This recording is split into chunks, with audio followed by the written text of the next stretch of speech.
With more PlayStation remasters on the horizon, get it? On the horizon? Horizon Zero Dawn's getting one, as well as Days Gone, apparently, according to insiders. And people aren't happy. I'm really pleased with my joke, as you can tell. People aren't happy. You know, they're asking the question, why are you doing more remasters? Why are you doing more remakes? And I published a video essentially addressing the question.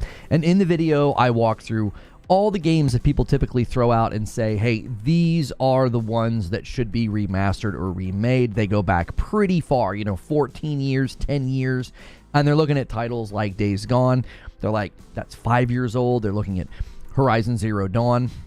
And they're like, it holds up really well, with backwards compatibility. And so I get why people are asking the question. But as the thumbnail and the title of this live discussion says, they're not for you. I really think that's getting lost in the shuffle. These remakes and these remasters are not for you. I walked through some of the statistics in that upload. So always be sure to check out those uploads. We start the day in morning coffee with members. It's a members only segment, and then we go to the upload. It's a premiere, so you can talk in the chat. Make sure you leave comments on those videos. I end up featuring those comments sometimes in these live discussions, and I essentially say that's one of the main tenets of what I said is like, this is not for you. There are so many people buying PlayStation 5s that didn't even have a PS4 and might not have even had a PlayStation before that, so they're a brand new customer. And right now, given these games that could be coming, there's roughly 7 or maybe even more, games that you could buy, essentially getting next-gen performance out of older games because of the efforts of PlayStation. And that just helps you build your library significantly faster. And I definitely think that's getting lost in the discussion from people that are, I think, understandably a little annoyed. I get it. If you're a long-standing PlayStation fan, you're like, where's the showcase? You announced the PS5 Pro with old games. Where are the new games? Where are the first-party studios? I get it. I really do. If you're only really interested in exclusives, if you're only really interested in just playing games on your PS5, it actually has been a really good year. There has been roughly 7 or more exclusive titles to the console of PlayStation 5, with what Helldivers 2 was on both because it was live service, but virtually all of the other exclusives only available on PS5. They weren't first-party studios. I get it. We want some of those studios to poke their head out, but one of the reasons those franchises are so beloved, like Ghost of Tsushima and others, is because you let the developers cook. Let them make the games really, really good. So, I mean, we might hear this week, honestly. There was supposed to be a state of play this week. It didn't get announced last week. That's what we were kind of expecting. And then Tokyo Game Show kicks off the exact same day that the PS5 pre-orders go live. So PlayStation could have some, aces up their sleeve this week. But I want to discuss this with you. So if you've watched the video, you know what I think. And now it's time to hear what you think. So good morning, good afternoon, and good evening. Guys, take a quick second.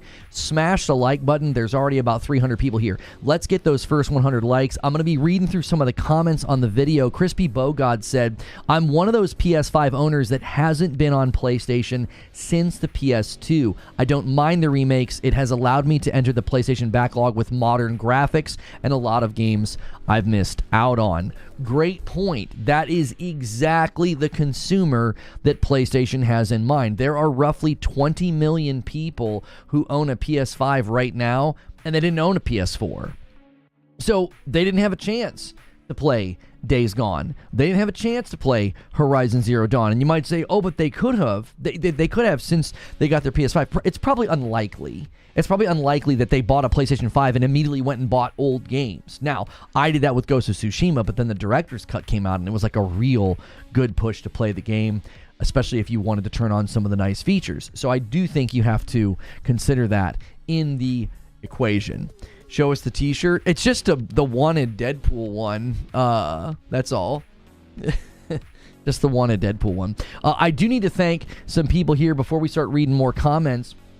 Joker Quinn, Han shot first and so did you. He kicks the weekly goal off and gets us started. Guys, remember, if you upgrade to Member Plus or VIP, I'm counting those as 2, and then when you renew, it adds to the total every single month. Now, Cots Tots left a comment on the video and said, doesn't make any sense for me to buy personally since I still think it looks absolutely stunning, but I do understand why Sony is doing it. I think that's fair. I do, and I think that's why I tried to kind of pinpoint and say, listen, there are games that come out all of the time that they're just not for me. I'm not going to play them, like Final Fantasy VII Rebirth, or, a racing game, or a fighting game, or a sports game. And when those games come out and people really enjoy them and they review well, or, people really like them, I think that's good for the industry, because it's like, I want people to be enjoying their games. I want people to be having a good time. There's Crispy Bogart, a VIP, and 3 years of memberships. Yours was the first comment on the upload I read today, Crispy Bogart. So, guys, always make sure when you watch the video, those uploads, hit the like, leave a comment. You might be featured in the live environment. David Farias left a comment, and he said, with the success of Astrobot, there's got to be someone at Sony thinking about bringing back Jak and Daxter or Sly. It's just too good. I just think the demand would be too low. Astrobot makes sense as a mascot for the platform, right? Astrobot also makes sense because it's a clear grab for the younger generation. Let me tell you an interesting story. Both of my children were dismayed at the fact that they can't dress up as Astrobot for Halloween. That's the effect that game has already had on my kiddos, right? My son played Halo one time, and he wanted to go as Master Chief one year. He went as Master Chief. They've been playing Astrobot, and they both were like, why can't we go as Astrobot? Where are the Astrobot costumes? Okay? If you view Astrobot in that way, as like it's hitting guys like me who grew up on Mario, and I love platformers, I loved Mario Galaxy, but it's also hitting the younger generation. I don't think nostalgic remasters and remakes do that. My kids don't care about Jak and Daxter or Sly Cooper. They'd have no reason to be like, oh, I can't wait to play that game. Now, they might because of the aesthetic, but they might not. Like, Astrobot clearly has an aesthetic that appeals to a broad age demographic. And it's also serving its purposes as essentially the mascot for the platform. And a VIP renewal from Storm. Thank you so much. Bumps the member line to 3. Appreciate you so much. So I think this idea, I don't think Astrobot is purely functioning as a nostalgic video game. It's not. It's functioning as a broad spectrum generation sort of gap bridge of my kids love it, I love it, we've all had a blast with it.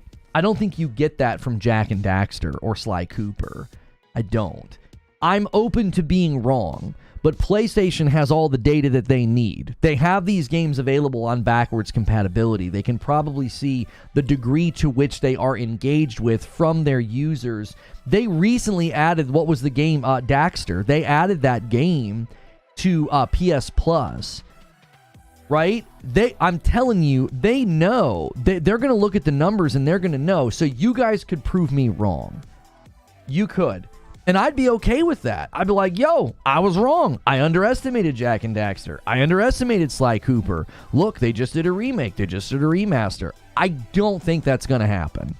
I really don't. My gut, when you look at the games, you look at their style, you look at how long it's been since they've been in the market, I just don't see it. Somebody brought up some pushback this morning in the Discord. It was Mandela. And Mandela said that, there were games that proved me wrong, and he pointed to let me get his quote accurate here. He said, I disagree with Lone about old titles with remakes and remasters. He says, and I say that because Resident Evil 2 remake and the Dead Space remake. And I said, well, those are franchises that were more recently in the market, especially Resident Evil. Resident Evil just got nominated for one of its most recent, games for a bunch of awards. Like, Resident Evil is a relevant franchise right now. The shooter games that people all bring up, they've not been in the market for 13 years. Jak and Daxter, Sly Cooper, all these games, they've not been in the market for like 14 years, 15 years. They're so far beyond the horizon, no one would even remember them except for that small core group that loves those old titles. How many people in the PlayStation ecosystem right now would be like, oh, I can't wait to play Sly Cooper? Yo, DK Bager gifts a member and bumps the line to 4 members on the week. Thank you so much, DK Bager, for gifting a member to somebody else. Guys, if you get gifted a member, make sure and say thank you. Citizen JV says, I do agree we get a lot of remasters of games, even if they are older or even newer, but the reason why we get them is because it has to do with reaching a broader audience, increasing revenue, community feedback, and honoring legacy.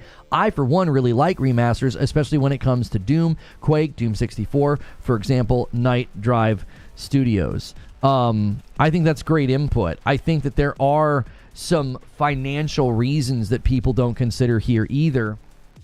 You know, they're always given the ability, I think, to look into certain franchises and put a tiny amount of money and bandwidth and get really, really high return. Like, the size of the team working on the Horizon Zero Dawn remaster and the money spent on it is probably significantly small in comparison to what they will potentially make off of the remaster. Because there are a ton of people who have purchased Horizon games and love it. They'll just buy it automatically. They'll probably just buy the upgrade, right? It'll be like The Last of Us Part 2 remaster where you spend $10 and they give you the remaster if you already own it. So there'll be a bunch of people that just automatically do that. But then I also think you're going to have a ton of these people that are like, man, I loved Horizon Forbidden West. I've really enjoyed my PS5. I'm going to snag that remaster at whatever price they set, $50 or $60. How much did they sell Last of Us Part 2 remaster for? I can't even remember.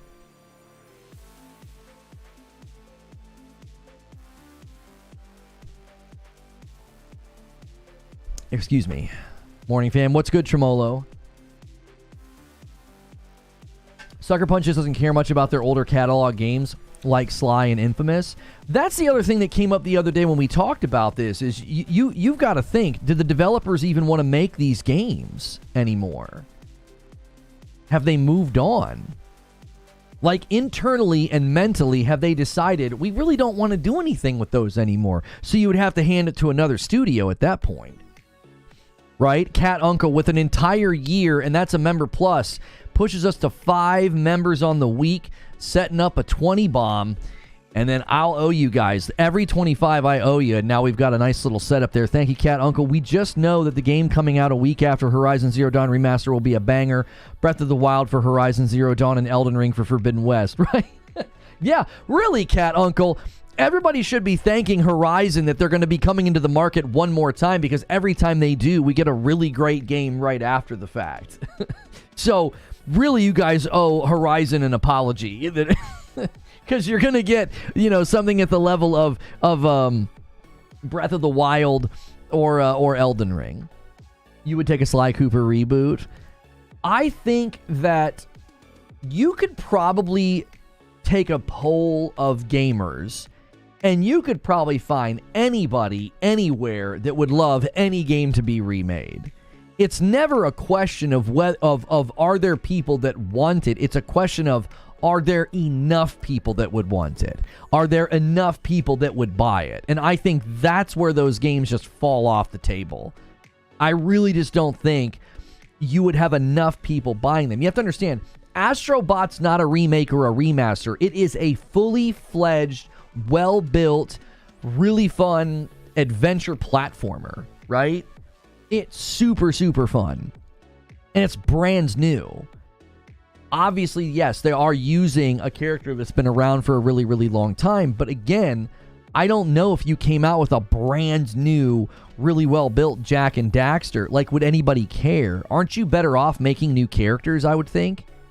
Like, everybody always talks about, why don't you make new IPs? Why don't you take risks? Why don't you make new characters? And it's like, if you're going to build a really, really good adventure platformer or something in the vein of those older games, then wouldn't it be better to make a brand new IP instead?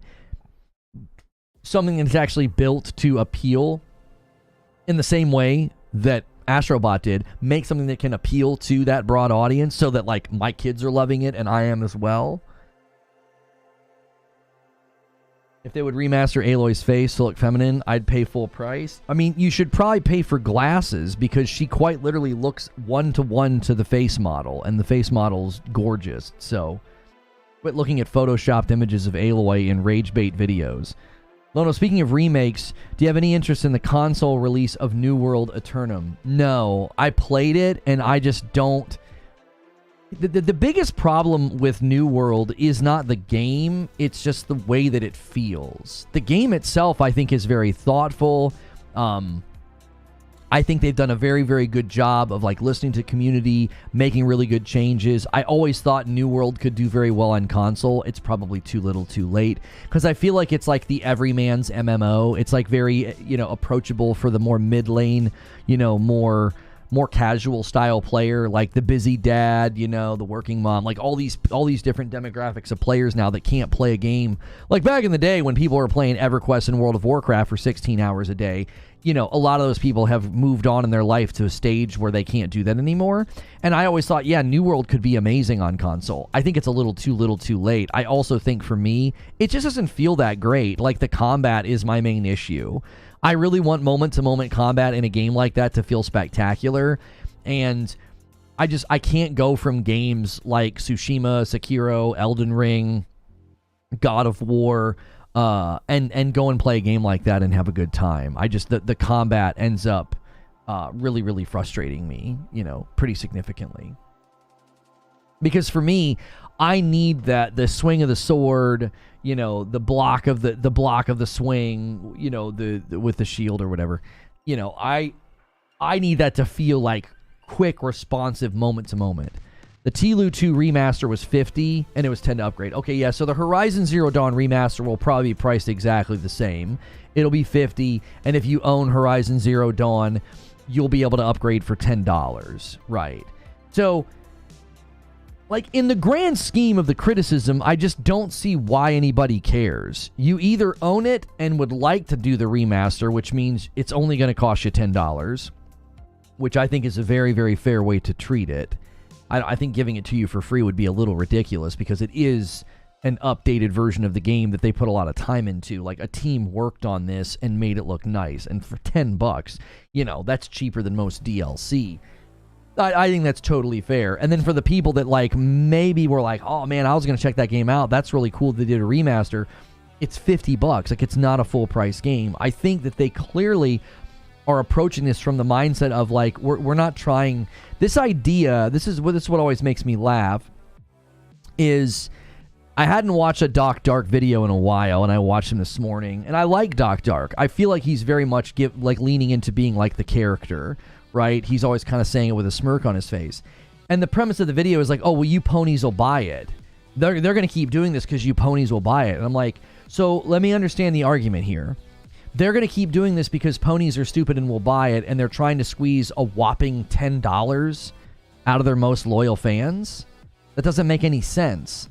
They're going to make more money in 5 seconds in Warzone from microtransactions. Like, 5 seconds is going to pass, and they've made more money in Warzone than they're going to make from their most loyal fans spending $10 to buy the upgrade. Like, the logic doesn't track. If PlayStation's cooked and doesn't have anything new and is just trying to squeeze money out of their fans, I don't think you do it by tasking a small team to build a remaster and then letting people spend $10 to get it.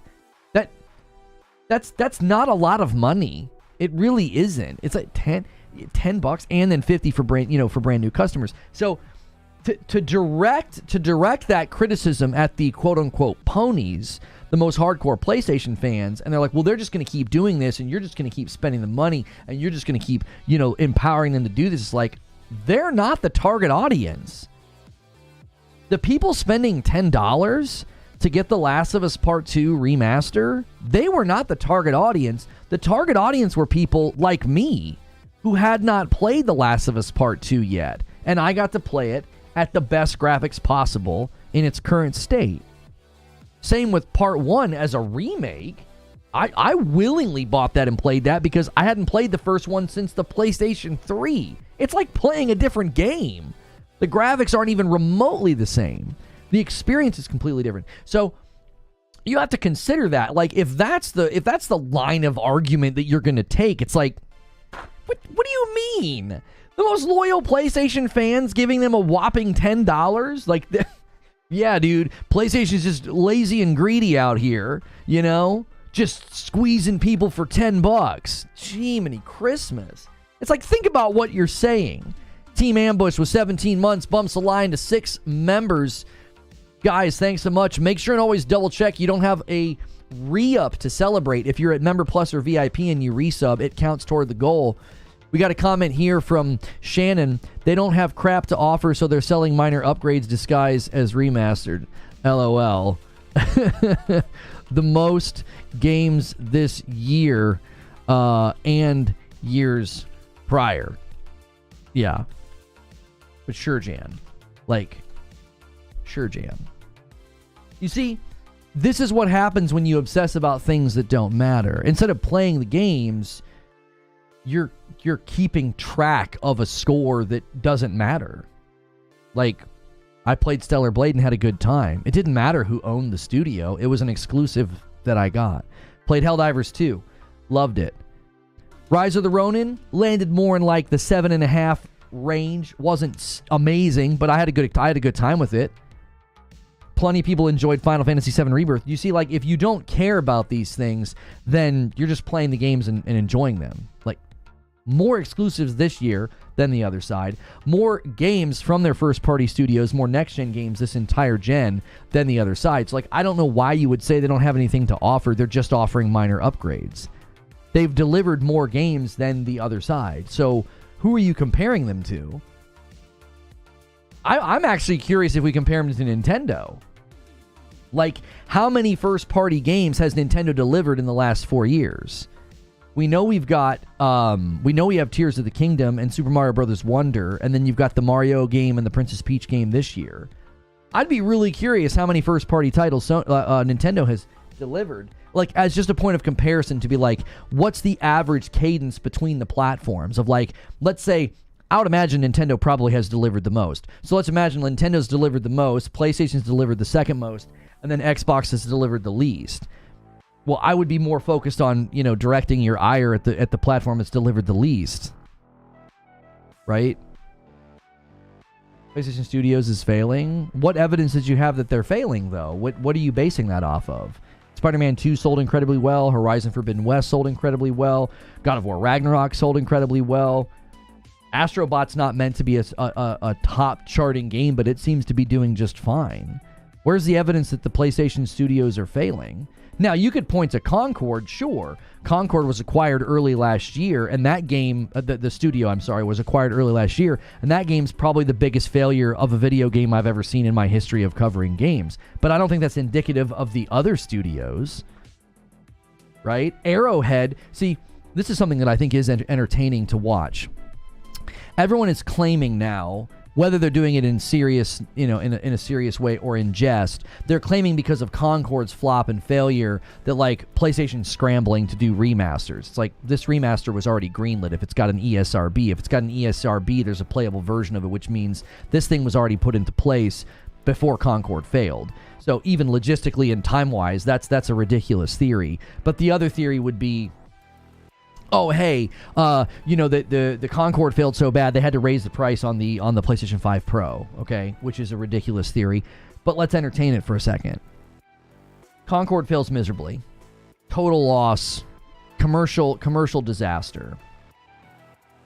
Helldivers 2 exceeded all expectations and was the fastest selling PlayStation game ever. So where'd that money go? I mean, if we're going to view the budget of a company like PlayStation in such a simplistic, juvenile way, right? This is napkin budgeting, just writing it on a napkin. If that's how simplistic the budget is, then where'd the money from Helldivers 2 go? They weren't expecting Helldivers 2 to hit what it hit. They were expecting, maybe at most 100,000 concurrent players. They didn't even have a queue system built. It's one of the fastest selling PlayStation games ever. Where did all that money go? Don't they just, you know what I'm saying? But that's not how these companies operate. So there's no reason to think that the success of Helldivers, covered the failure of Concord. That's not how these companies operate. But nobody wants to keep track of things evenly. It's we'll just talk about Concord's failure. And the 400 million that people are throwing around, there's quite literally no way that number is accurate. There's no way that number is accurate. Number one, I think people are including the acquisition of the studio in that, and that's not how budgets work either. Oh, they bought the company for how much did they buy them for? Was it $200 million? You can't, if you include that in the total of the cost of Concord, that's not how that works. That would be like saying, well, Bungie was acquired for whatever it was, $3.5 billion, and then you would say, oh, that's how much money it cost to make the final shape. That's stupid. That's not how this... You missed my renewal? I'm unsubbing. Oh, sorry, Trill. Hang on. I missed 2. Jazzification did a renewal, says, do the thing, boys. It's a VIP, 27 months, and 27 months as well from Troll. People keep asking Sony to make new IP, and that's what they did. The studios wanted to do something new, and that's what they got, and that's what got us Horizon, The Last of Us, Ghost of Tsushima, etc. Now they're profiting off their success. Let me bump the line to 8 here. Thank you for those renewals. Yeah, I think that's the other thing that people forget. On the podcast, he said the studio cost was separate. I don't believe that number for a second. There's nobody out there that thinks that number is accurate. $400 million for Concord. There is no way that's accurate. There's just no way. What could they have possibly spent the money on? Even if you accept that they brought in other studios to help, good gracious, that wouldn't cost that much money.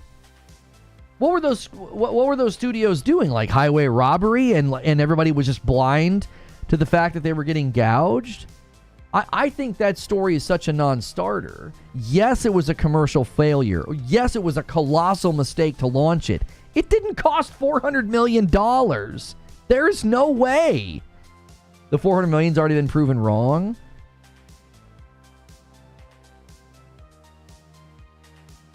Nice try for engagement. So basically, you just mad I bought Assassin's Creed?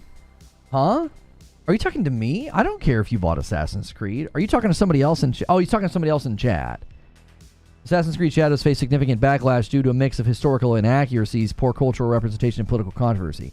Oh, so you guys are going back and forth about Assassin's Creed. Why? What? Why are you guys debating that? That doesn't have anything to do with the subject today. We're talking about remasters. Ain't no way. Yeah, ain't no way it costs $400 million. No way.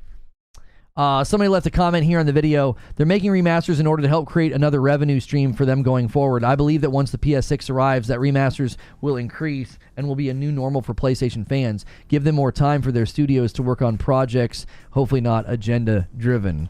Definitely want the big games to be given more time. Yeah.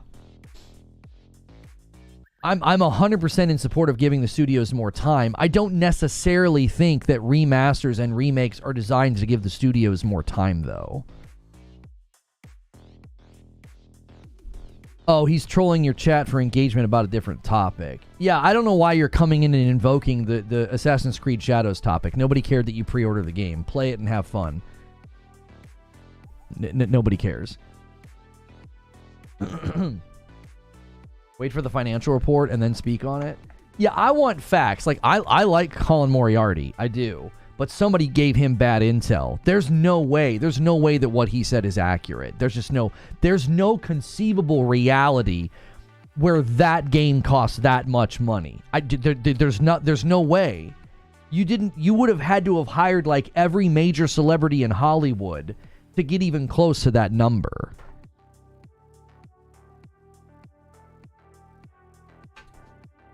Embarrassing for Colin. I mean, he did say that it was communicated to him. He's not coming out and saying this. Didn't he frame it up as if like this was told to him? I would have expected maybe a little bit more skepticism out of him, but I don't know. I didn't see the entirety of the episode.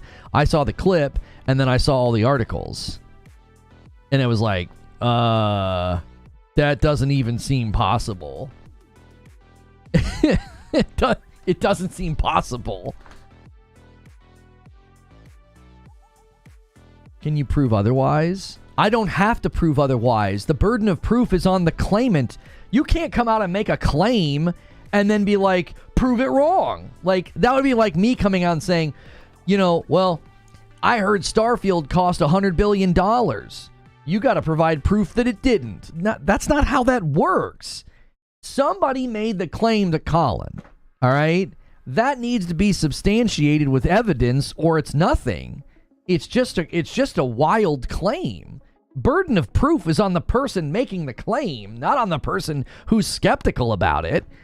If you came to me and you told me that, you know, the average video game this year was only selling 10 copies, I'd be like, I don't believe you. That doesn't seem to be something that I would have a reason to believe. Well, you got to prove it's not true.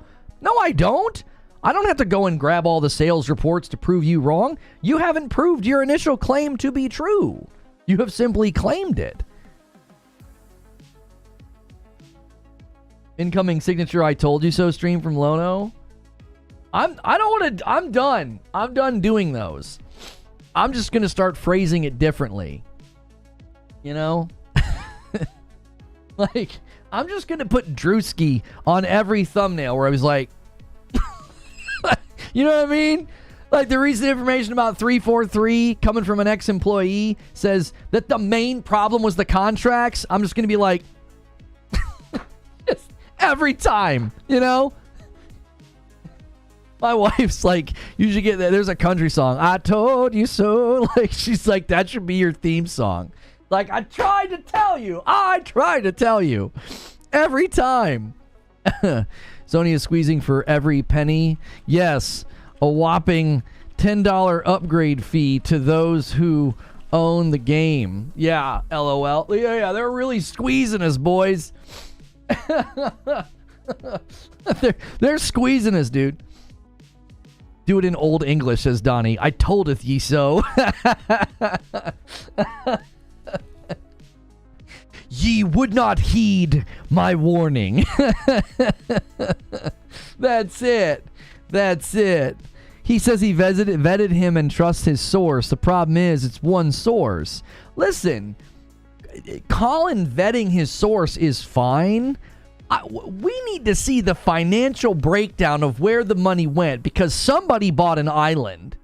Somebody embezzled money, okay? If the budget and the money spent on Concord was $400 million, okay? Somebody is sipping Mai Tais right now with their feet propped, being like, Concord. Like, they probably named the island Concord. Ain't no way, bro. Ain't no way. Come on. Sony's lazy? Why is Sony lazy? Trot out your reasons that you think that Sony's lazy. Because you're allowed to think that. Like, if you feel like you haven't received enough games or first-party studio games or whatever, if you're dissatisfied, that's fine. I always want to know why. What brought you to that point? Walk me through it. Walk me through this year or the last 4 years that has brought you to the conclusion that they're lazy. These remasters should go straight to Plus. That's a win-win. No, I don't agree with you, and I'm going to tell you why.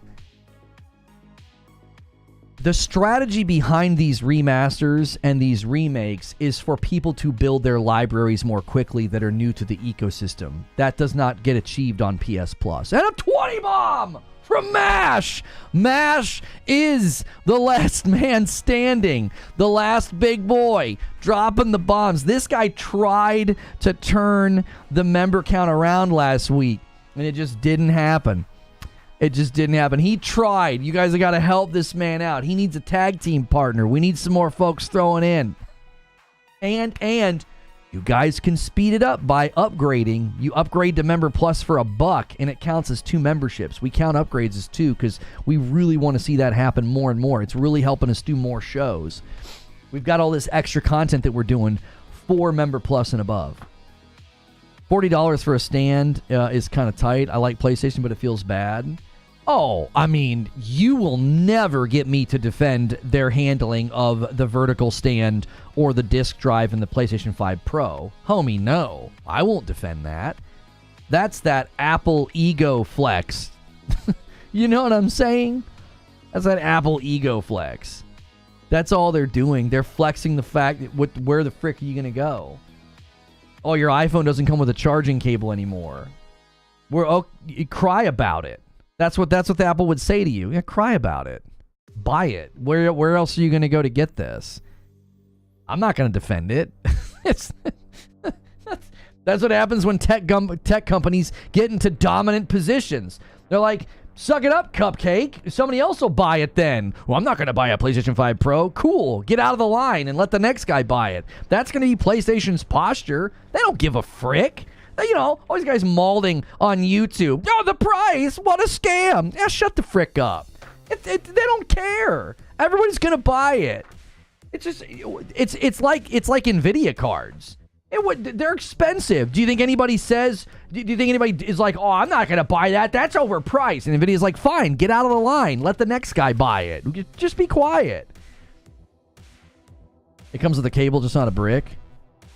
I thought they removed, I thought they removed the cable too. Or maybe it was that that might be what it is. Sorry, I misspoke. They removed the brick. They removed the little charging cube. Why do you need a stand? The PS5 stands on its own just fine. It actually does, because the last time I brought mine back from Ohio, I didn't put the stands on them because it's like you got to get the screw out and like put it in.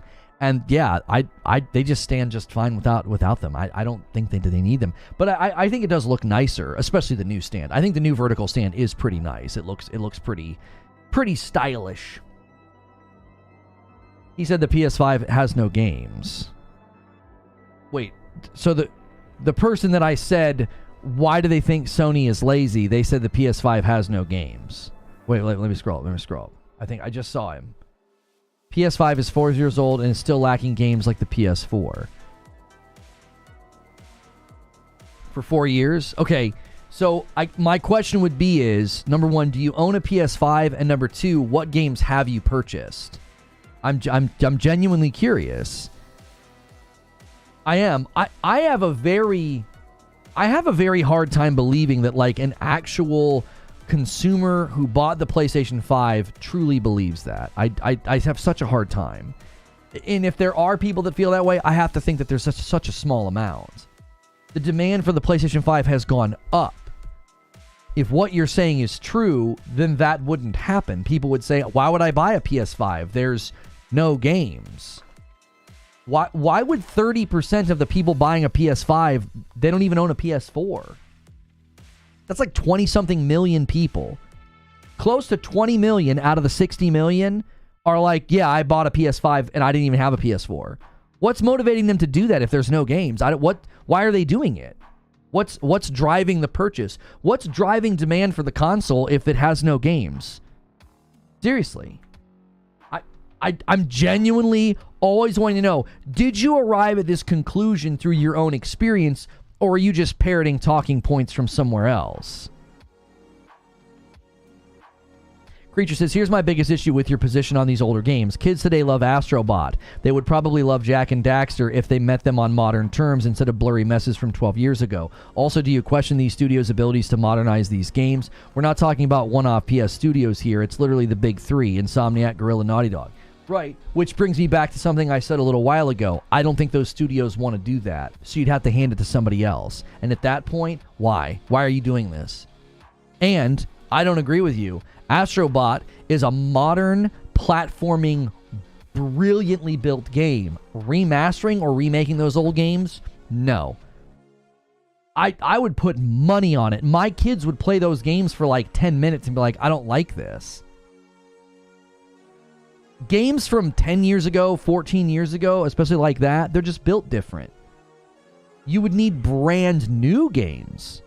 Now, if you built a brand new Jak and Daxter, I'll give you a maybe. Yeah, my kids might be like, hey, that game looks pretty cool.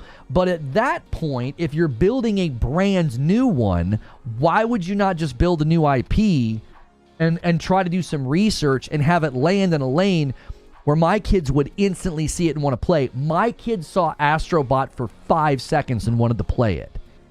I guarantee you I would show them Jak and Daxter and their response would be a lot more muted. They'd be like, yeah, that looks fine. There's certain things that if you do it right, the identity of the game just emanates charm and would make people want to play it. Street Shadow with a $5 super chat tip says, to the person who said PS5 has no games, what games did the PS4 have 4 years into its life? Don't compare the full scope of the PS4, just the first 4 years. Doovies Gaming Academia says Horizon Forbidden West, Returnal, Kena Bridge of Spirits, Astro's Playroom, Gran Turismo, Astrobot, Demon Souls, just to name a few games we have to play on the PS5. I don't know why people pretend that there's nothing there. That's why I'm just asking questions. I'm not even accusing the guy of anything. I'm like, I just want to know what your experience has been. Has he answered me?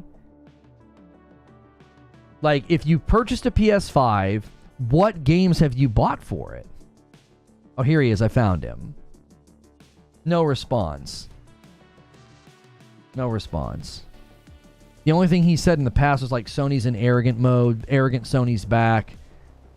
Okay. Well, Lona, you're forgetting one important factor. If Sony says, make this game again, no studio is going to outright say no to the hand that feeds. That's not how Sony operates, Hadigan. No. Sony had a live service initiative. They allowed Naughty Dog to cancel The Last of Us Online. Instead of being like, no, we want live service games, figure it out. That's not how Sony and PlayStation operate. Sony and PlayStation give their studios a lot of autonomy. Look at what they let Guerrilla do with Horizon. Like, there's not a universe where Sony walks in the room and says, hey, you're remaking Jak and Daxter whether you like it or not. That's not going to happen. That's not going to happen. And I think there's an even bigger reason it's not going to happen. I don't think there's demand for those games. You guys need to stop thinking like the 60 million people on PS5 right now like they're you, because they're not. An entire one-third of the user base on the PlayStation 5 is not like you. They're not diehard PlayStation fans. Do you want to know how I know that? They didn't have a PS4. The PS4 was like the strongest era for PlayStation. Like, not the strongest. It was where they basically pulled way ahead of Xbox. If these people bought a PlayStation 5 and they didn't own a PS4, you have to think, out of that 60 million, you're like diehard, you played Jak and Daxter, you played Ape Escape, and you played Killzone. Listen, I'm here to tell you, you're too small of a group of people. There wouldn't be demand for these games. I'm trying to tell you, nostalgia is a hell of a drug. Not only is it potent to make you buy something, I think it's potent to make you think that, like, surely everybody's like me. I don't think so. Yeah, the PS2 era was the strongest, but what I'm saying is when the PS4 was rocking and rolling, if you didn't buy in that era, but you're buying in now, clearly that's not a hardcore PlayStation fan, homie. What hardcore PlayStation fan do you know that just skipped PS4? The era where we got The Last of Us 2 and Ghost of Tsushima and Horizon Zero Dawn and Days Gone. Like, we got all those games near the end, like at the end. Like, PlayStation 4 was doing very well. God of War 2018. Like, there's no way hardcore PlayStation fans were just like, yeah, I'm just going to I'm just going to, I'm not going to buy a PS4. I'm just going to sit this generation out. The PS4 was a very, very strong generation for PlayStation. For 30% of PlayStation 5 owners to be not coming from PS4, I'm here to tell you, there's way too many people in the PlayStation 5 funnel that would say, Jak and who? What's Killzone? What's that game? Those games haven't been in the market for 14 years. Some of these games haven't been in the market for 10 to 14 years. That's a really long time. All these people in the PlayStation 5 ecosystem now would be like, I don't know what you're talking about. What game is that? And I got news for you. People buying Astrobot aren't buying Astrobot because of the nostalgia. Certainly there are some that are. I didn't. My kids aren't. They don't have any nostalgia for Astrobot. It's just a really good game. That's what they should be investing in. Like, if I'm here to tell you, if you want to bring those games back, if PlayStation wants to bring those games back, they'll find a way to do it. I don't think they do. I just don't think there's strong enough demand for them. I don't think there's enough consumers that would be in agreement with you yeah, dude, can't wait to sink my teeth into that. I think it would do. I think they would probably do poorly. Why do they need to mention anything about the old ones? They could just sell it like a new game, and old heads would know. Right, I kind of entertained that back, Pac-Man on a Bike. If I've missed any fan funding, guys, let me know. I have not. Okay, let me do the 5 that I owe you guys now. We got our first 25 of the week already. Thank you, MASH, for doing that.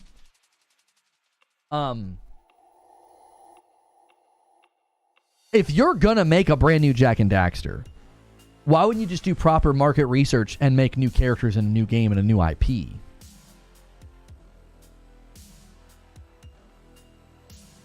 Do you see? Like, why wouldn't you just make a brand new IP at that point? The other games you mentioned, I agree, says Val. Jak and Daxter, Sly Cooper, Killzone, no one cares. I still think Infamous Remake or Remaster would do well. Superhero, Superpower sell games. I don't think you would do a remake or a remaster of Infamous. I think you would just do a new one. Either reboot the franchise or just do a new one. Call it something else. Call it Infamous and give it like a name. Maybe don't give it like a number. I think a new Infamous would make more sense than a remake or a remaster. Or maybe do the remaster and then do the new one afterwards. Like spark the interest and be like, hey, we did a remaster of Infamous because that's right in the lane of what PlayStation fans love, and then make the new one. But who made is that Sucker Punch? I don't even know if they would want to, right? The studio behind Infamous would have to want to do it. I don't think you'd want to hand that to somebody else. That again, that predates my time on PlayStation. Yeah, Sucker Punch? Yeah. Sucker Punch is probably all in on Tsushima for a while, I would think.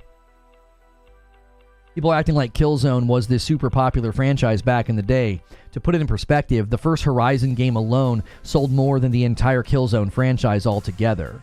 Right? You guys really have to consider what Trill Troll just said. I get a lot of grief.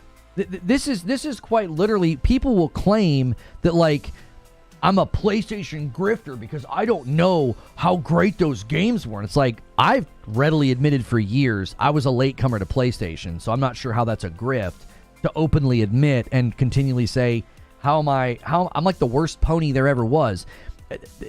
As I'm late and criticize things like the lack of a vertical stand in the disk drive, like what a good pony I am.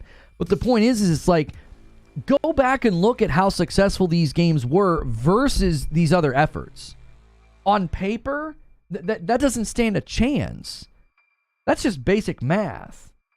The first Horizon outsold all the Killzones combined. Like, there's no way people are going to go back and say, oh, we really need to do a remaster and a remake of Killzone. I think Bloodborne is your best shot because there's this clear demand for Souls games from Soft games. Like Lies of P shows this, right? Elden Ring's popularity shows this. So I think you have a far better chance of pulling something like that out of the hat than anything else. You're a pony that grifts because you don't have the full knowledge of PlayStation. Yeah, that doesn't make any sense. That logic doesn't logic. Like, what?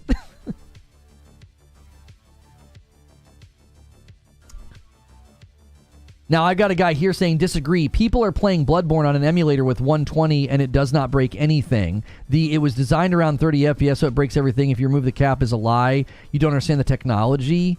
LOL.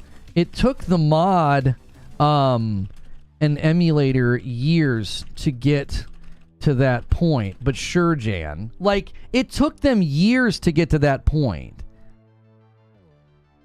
They didn't just remove the cap. Genius. Like, you're telling me that I don't know how it works. Nice haircut? I didn't get a haircut. They quite literally...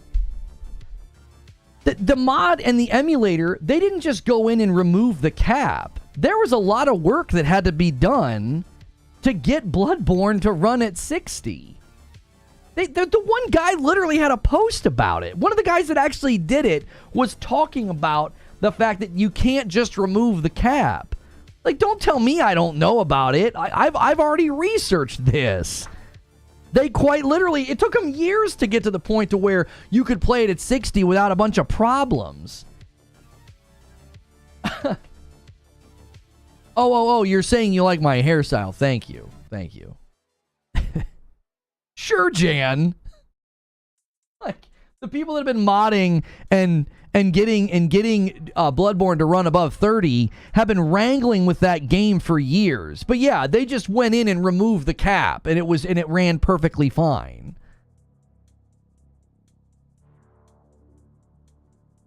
Why are you screaming that it came with bundles? What are you talking about? Music uploads. What are you yelling about? I'm the one that yells around here. Savvy? Remastering a couple 7 out of 10 games. Why? Their games don't have the kind of magic Nintendo captures and never will, but still they should try. They tried with Astrobot and it worked. Days Gone. Sure. But Horizon Zero Dawn was crazy successful. Like, commercially. Like, I don't think people realize how successful Horizon has been as a franchise. Like, I saw somebody saying on Twitter, they're like, stop trying to make Horizon a thing. Nobody's trying to make Horizon a thing. Do some research. It's been incredibly successful as a franchise. Are you not paying attention? MBG says there's a decent chance State of Play is announced today. Rumors claim Sony is hosting a State of Play on September the 24th. The frick are they doing? Why would they announce it the day before? Parasito says people don't realize that frame rates are one of 3 ways for games to keep time, and one that a ton of developers still use. The guy who made Bloodborne said in an article he was waiting on certain tech. It wasn't quite time to remake it yet in the way that he wants to. They made a Lego game out of it. That's your proof. Yeah. Like, what franchises get Lego games? Marvel, DC, Harry Potter, Star Wars, you know, just those small, unknown franchises.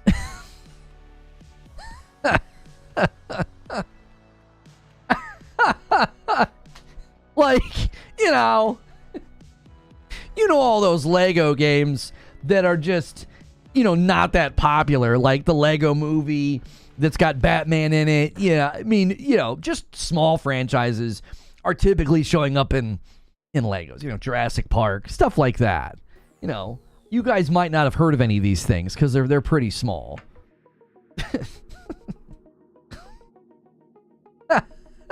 Jiminy Christmas. Killzone would sell if done right. Here's why that discussion, I think, is a tough one to have, Fahim.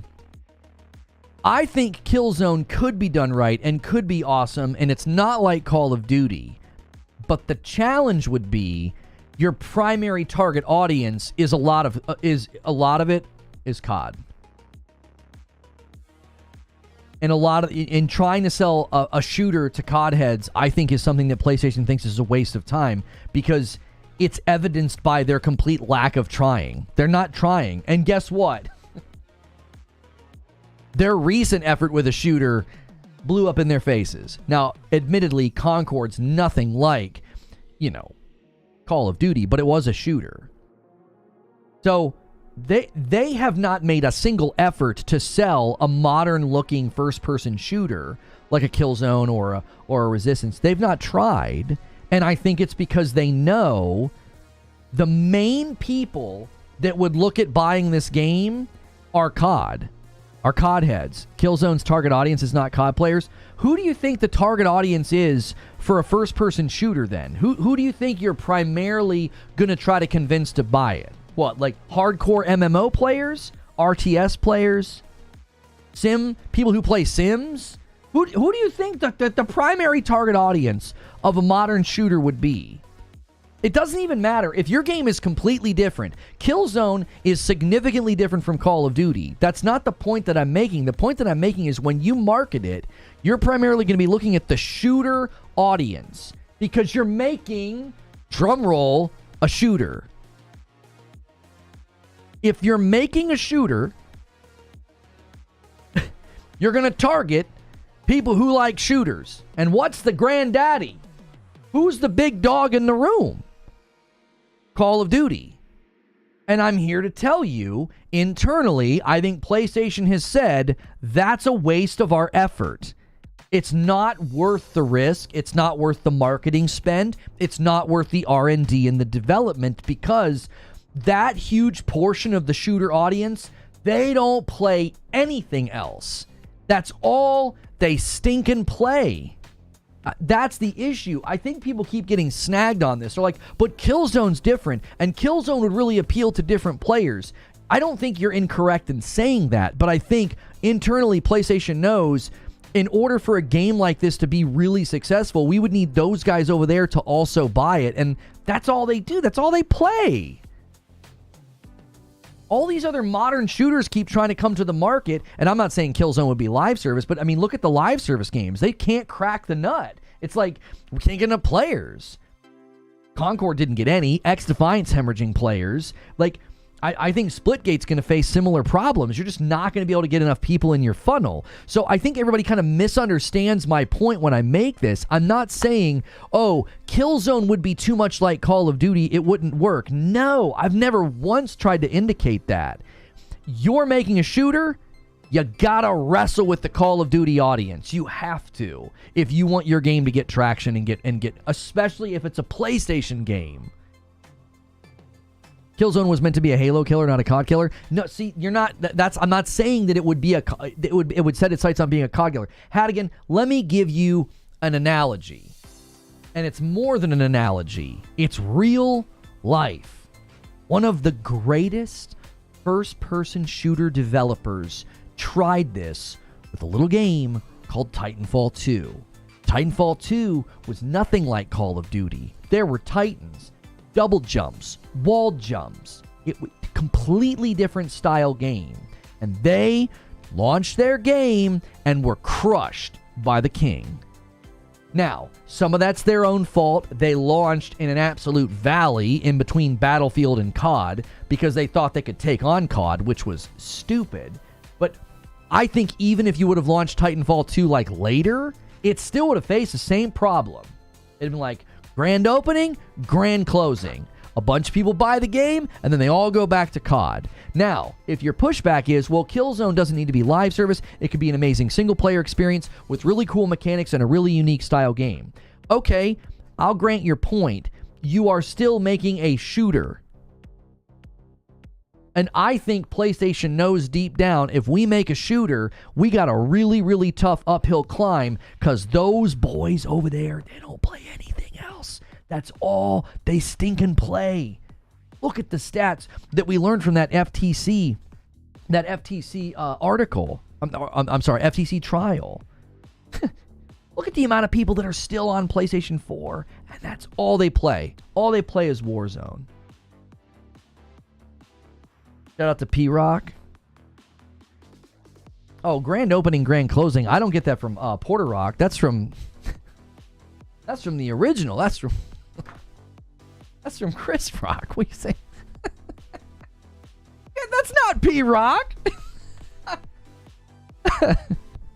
Oh, come on. Where's the respect? Where is the respect for Chris Rock? Chris been slapped by Will Smith Rock. Where's the respect? That's him. That's not Porter Rock. I love Porter Rock. He seems like a really nice dude, but that's not his. Jiminy Christmas.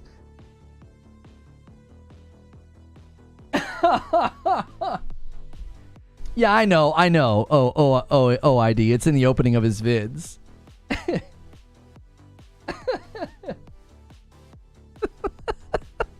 Grand opening, grand closing. Shout out to Porter Rock. It's like, that's Chris Rock. What do you mean? I wasn't even thinking of Porter Rock when I said it. I always think of Chris Rock. You know, grand opening, grand closing. The way he laughs at his own stuff, he kind of walks back and forth. He's like, Chris Rock, dude. And he'll just repeat the punchline over and over again. Do not! He'll just say it over and over and over again. Oh, man. Killzone won't succeed in this market today. Listen, I think that's the other... in the grand question that we're having, right? Like PlayStation remasters, okay? PlayStation remakes, you know, either kind. I really do think you have to look at the landscape right now. I think making a first-person shooter is just, oh my gosh, it's got to be scary and really tough to get any traction at all. How do you stand out? It's been a style of game that has been baked, double-baked, over-baked, under-baked over and over and over again by so many studios. This movie's so good, I gotta bust a cap. That's right. Oh, man. You make a great point, says Cad Jockey. I'm an old school Halo junkie from old PlayStation. I'm sorry. And you only played FPSs until you quit gaming in 2021 for actual firearms training.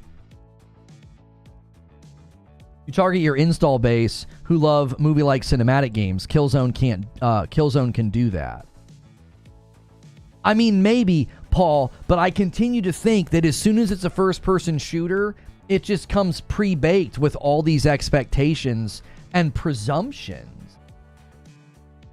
Like, I feel like you're working against those presumptions. Oh, it's a first-person shooter. Do you see what I'm saying? I disagree. Imagine a black screen, then the flickering of the orange Killzone eyes light up, and it says Killzone 4. People would freak out. What people? It didn't even sell that many copies, Hadigan. It didn't even sell that many copies. A lot of the people in the PlayStation 5 ecosystem right now didn't even have a PS4. They wouldn't even know what it is. They'd be like, Killzone 4? What's that?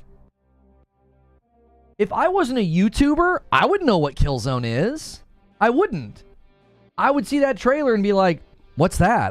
What is that? What game? It's such a generic name too, by the way. Killzone. It's metaphorical. Like, what?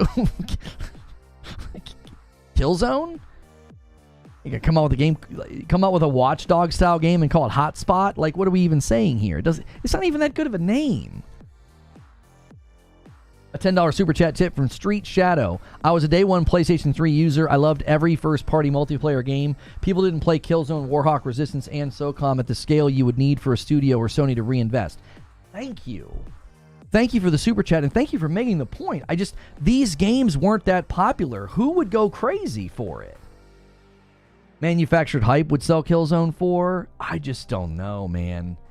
Listen, I'm here to tell you, we talked about this during a members-only Friday night stream.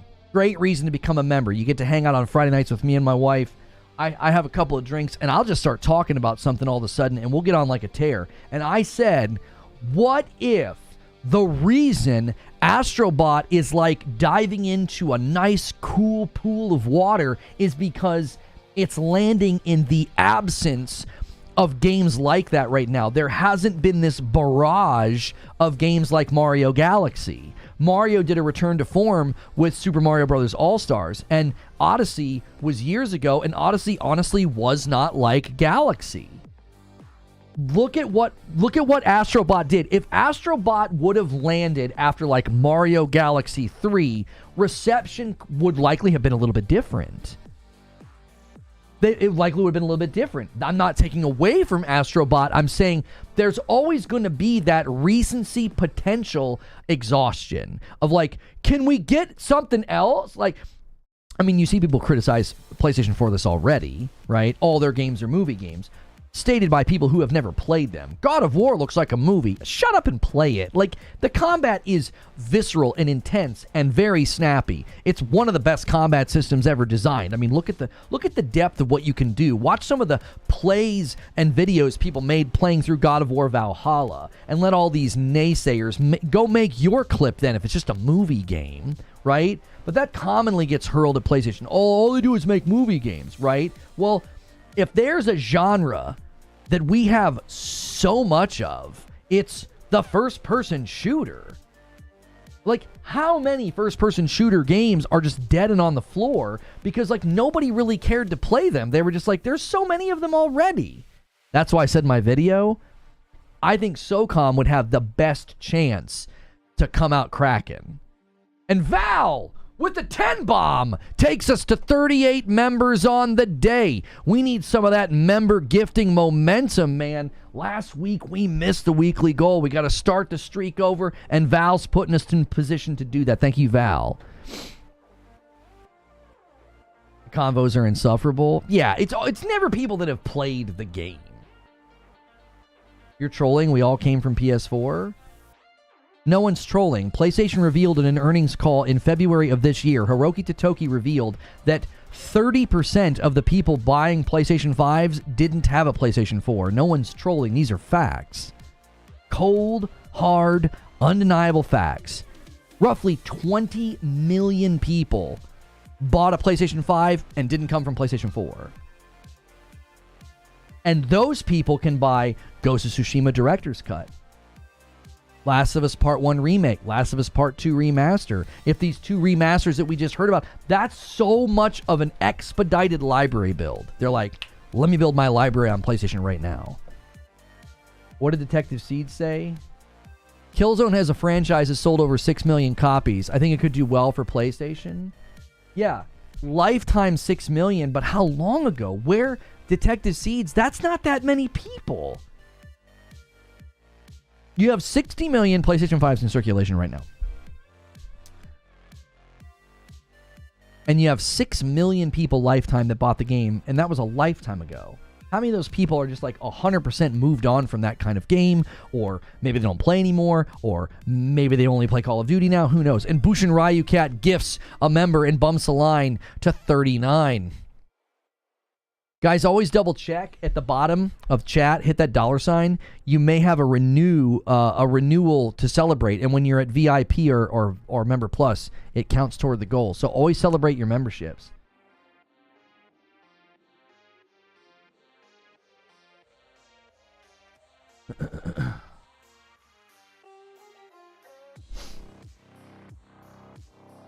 It's so stupid that PlayStation games are full price on PC. Well, then buy something else then. Spend your money on what you think is more worth it. Like, go buy the games that you think are priced appropriately and see what kind of value you get. How many new fans would play? Hellstorm, that's the $1 million question, isn't it? You're asking the question that I believe PlayStation has already asked.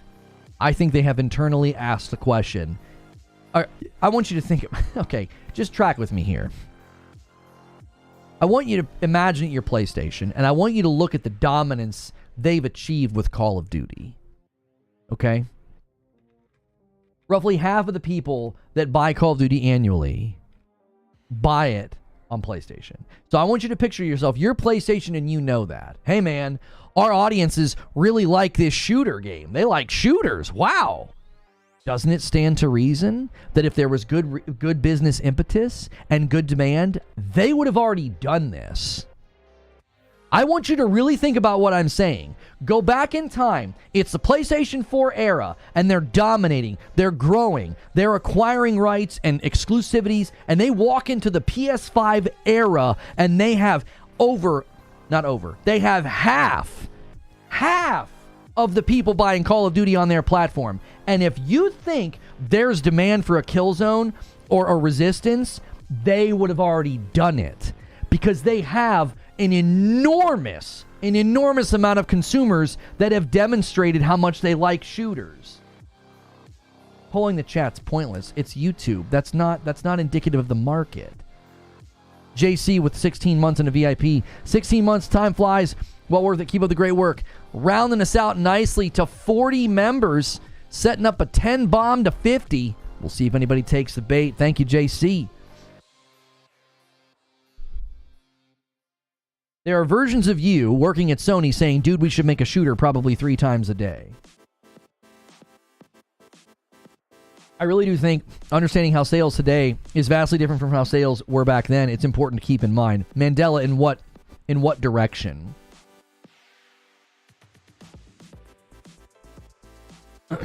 Excuse me. Do you see what I'm saying? Like, you're PlayStation, and you know you have this monsoon of people that love shooters. You guys think you know better than them? You're like, dude, they could totally sell a ton of Killzone. They probably already thought about it. They could sell a ton of Resistance. They probably already thought about it. They have a monstrous amount of shooter fans. Detective says, not sure how that scales today, but Shadowfall was 2.5 million, so I wonder how that would do today. Well, Detective Seeds, consider what I'm saying. Consider what I'm saying. They walked into the PlayStation 5 era as the king of Call of Duty. And why would you not make shooters for those people? Excuse me. How do you explain Concord? In what way? Brandon loved the shows. Lono, a VIP for 10 months, and a member plus from Swoozy, 13 months, says re-up the chaos, taking us to 42 members on the day. Thank you guys so much. I don't care about Firewalk's hubris that they thought their game was going to be hot snot. I'm not worried about that. I'm telling you to imagine that you're PlayStation. You own IP like Killzone and Resistance. You walk into the PlayStation 5 era as the king of the Call of Duty castle. Why wouldn't you make those games then if they were going to do well? Do you understand what I'm saying? They would have done it. Killzone would have been a launch title for the PS5, for Pete's sakes. They know the behavior of that audience. It would be an uphill battle. They know. They know that the first-person shooter market has to contend with Call of Duty. And Brandon with the 10 bomb. I love seeing different names dropping bombs, getting us to the halfway mark of the day. We need about 100 a day to get to the weekly goal. Thank you, Brandon. I now owe you guys 5 more members. Was there demand for Concord? No! No, there wasn't demand for Concord. All of my coverage leading up to Concord's launch was, who wants this? Who asked for this? Nobody wants this game. There's no demand for a 5v5 arena hero shooter. You want Perfect Dark? Why are you not using the same argument for that? I want Perfect Dark. I mean, I'm excited about Perfect Dark as somebody who grew up playing it, but I'm not demanding they make Perfect Dark, and I wouldn't be surprised if Perfect Dark does not have crazy commercial success, because everyone's like, what the heck is Perfect Dark? A lot of people are like, well, I don't know what Perfect Dark is.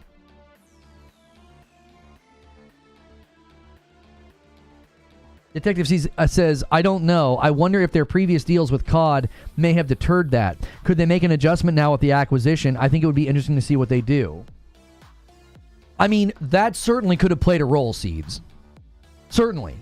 And now that Call of Duty's under Microsoft ownership, they could be considering, hey, should we come out with a killer shooter? And it doesn't even have to be a live service game. It just could be like, hey, now there's a reason to come out with a shooter. I think it's far more in relation to the behavior of that consumer base. And you know, if you make a shooter, that's a lot. Like, it would be like making a car game. You know that a lot of the people that are going to buy your car game are going to be coming from the Gran Turismo crowd. It does, and you could say, oh, but this car game is completely different than Gran Turismo. It doesn't matter. That's still going to be a significant portion of your target audience. I think they'll just keep doing what they're doing. They'll keep making money off of Call of Duty. Exactly, Wheezy. That's exactly right. Do you want to know why they're just going to keep making money off of Call of Duty? Because it doesn't cost them anything. It doesn't cost them anything. There's no risk. It's like, could we make a shooter like Killzone or Resistance and sell it? I mean, maybe, maybe not. The market demand for it doesn't seem to be that strong. Why take on the risk? Why take on the risk? We're making money hand over fist on Call of Duty, and we're not spending dime. We don't have to make it. We don't have to maintain it. We don't have to push out updates, patches, or pay for server infrastructure. We just get to scrape every single microtransaction, every single purchase of Black Ops 6, they just get to do a 30% scrape on, and they spent nothing. Don't you see? It's like there is no business impetus. There's no reason for PlayStation to be like, dude, we should really spend some money, dev time, and let's make a shooter. It doesn't even have to be live service either. You could make a single-player, cinematically driven, amazing Killzone, and I don't think they want to. I don't think they want to. They're like, we have a shooter audience. They're big, and guess what? They're over there, happy as a clam, and we're making tons of money off of them. Let's just diversify our own portfolio and make money off the other people that like Horizon or that like God of War or that like games like Astrobot. Like, let's lean into those venues. Like, Call of Duty's an engine that's just going to hum and hum and hum and hum and hum. Bushin Ryukat with 4 months. Killzone, Resistance, and even Warhawk was at a time of gritty warfare. Now Sony does colorful arena shooters with feminine characters. Coincidence? I mean, I don't think that's a logical line. I don't think that's a logical line. I mean, if you want to talk about how there has been a shift in art style, I think Fortnite has impacted art style. If you look at a lot of games that have come out that are more colorful and bright and a little bit more cartoonish, I think some of that's been an effect of Fortnite. I don't know if it's the arena shooters with feminine characters. They made one game. Firewalk made the game, by the way, and then they were acquired in 2023. PlayStation didn't walk in the room and say, we want feminine, colorful people or feminine, colorful art aesthetic. Like, that wasn't a PlayStation directive. That was Firewalk's vision for their game. PlayStation is ultimately responsible for shipping that hot trash, but they didn't walk in the room and say, can you please make the game look like this? No. The art, listen, trust me. When you got guys like John Wisniewski at your company, that's why that game looked the way that it looked. That's why that game prized certain initiatives, because you got guys like him at the company. Like, it had nothing to do with Sony. Personally, if I was Sony, I would get rid of the Bungie guys. I'd get rid of them. The Bungie hubris has a long reach. Those guys aren't even at Bungie, and they're still posturing like the drunk on hubris, self-righteous Bungie-its, whatever you want to call them, Bunge-idiots. Like, no. You have talented developers. You have talented people at Bungie. Leadership, anybody from leadership positions, I don't care if they're at Firewalk or Bungie, get them out. Get them out. They're not good for your games. They aren't. Sony are creatively bankrupt this gen outside of rare gems like Astrobot? Yes, because breakout property and franchises like Horizon Zero Dawn getting a sequel is a demonstration of creative bankruptcy. That makes perfectly good sense. One of the most celebrated, reintroductions and soft reboots of a franchise like God of War 2018, and they get to reap the benefit with the sequel. Yeah, that means they're creatively bankrupt. That makes a whole lot of sense. They completely break away with Guerrilla from what they had been doing to a completely new idea and franchise that has been massively successful, and it gets a sequel. What a dizzying display of logic. Yeah, they're just creatively bankrupt as they make sequels to massively successful games that were a complete break in format from those developers. Just genius argumentation happening. Like, it's unbelievable that people can actually look at the landscape of what this company brings to the market and utter words like creatively bankrupt. Where are you going to get the antithesis of this alleged creative bankruptcy? Where are you going? Where do you play your games? What games do you play that are so brilliant? Seriously. Yeah, let's ignore Returnal. Absolutely fantastic game. Monumentally creative. And the minute it's not being, recognized in the West, when games like Deathloop get stupid media darling treatment that was undeserved, Returnal gets insane praise at the BAFTAs.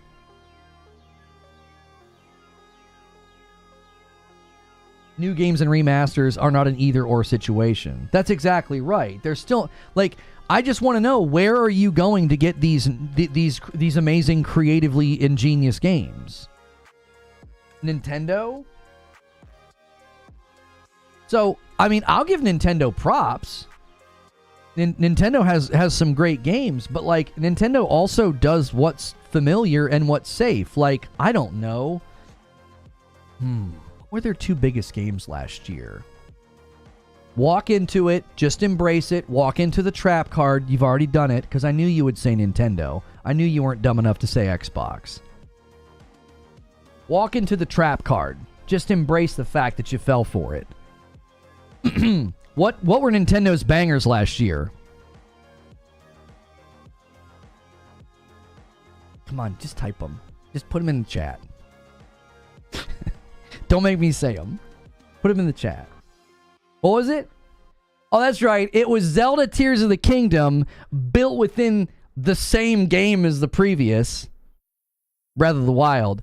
And then they did a side-scroller Mario. That was awesome, and it was fun. But, like, do you see? Are you going to apply the same argumentation against Nintendo? Were they creatively bankrupt last year? I don't think they were. But apparently, if you do sequels to your very successful franchises, then you're creatively bankrupt. Ergo, you just argued that Nintendo is creatively bankrupt. Do you see how that works? Like, it's never consistent. You couldn't possibly have been like, well, I go to Xbox. Yeah, sure. You sure about that? The creative innovation of a grappling hook in Halo? Woo! Be still my beating heart. What innovation? What creativity? Like, I love Nintendo, but they do the same thing, bro. I never played a game like Mario Wonder. It's not a sequel. Homie, you've never played a game like Mario Wonder? Tell me you've never played Super Mario Bros. 3 without telling me you've never played Super Mario Bros. 3. It quite literally is a love letter to folks who remember the era and the genius that was Super Mario Bros. 3. Are you kidding me? You've never played a game like Super Mario Bros. Wonder? Did you just start playing video games last year? Super Mario Bros. Wonder stands on the shoulders of the years of platforming work that they've done with their games. Like, what are you talking about? That would be like playing Super Mario Galaxy and being like, I've never played a Mario like this. You didn't play Super Mario 64? The levels aren't close? Do you see what you're doing? Listen to what you're doing. What are you arguing? You're arguing that they can make another game within the same genre and style of previous Mario games, and guess what they can do? They can be creative. They can innovate. Can they not? So the same could be said for any sequel that has hit the market. Horizon Forbidden West, God of War Ragnarok, Spider-Man 2. These are all games standing on the success of the previous game and innovating within it. Don't you see? Everybody always falls for it. I pull you in, I ask you a couple questions, and I make you argue in a way that completely repudiates what you were previously saying about PlayStation. You walked right into it. Like, I was like, there's no way they're going to say Xbox, because Xbox has creatively fallen flat on its face this gen. So you're going to run to Nintendo. I knew you'd run to Nintendo. And then what are you going to do? You're going to have to explain why Tears of the Kingdom is creative and innovative, as well as Super Mario Bros. Wonder. And the minute you do that, you have now argued that the PlayStation sequels are in the same hemisphere of innovation and creativity.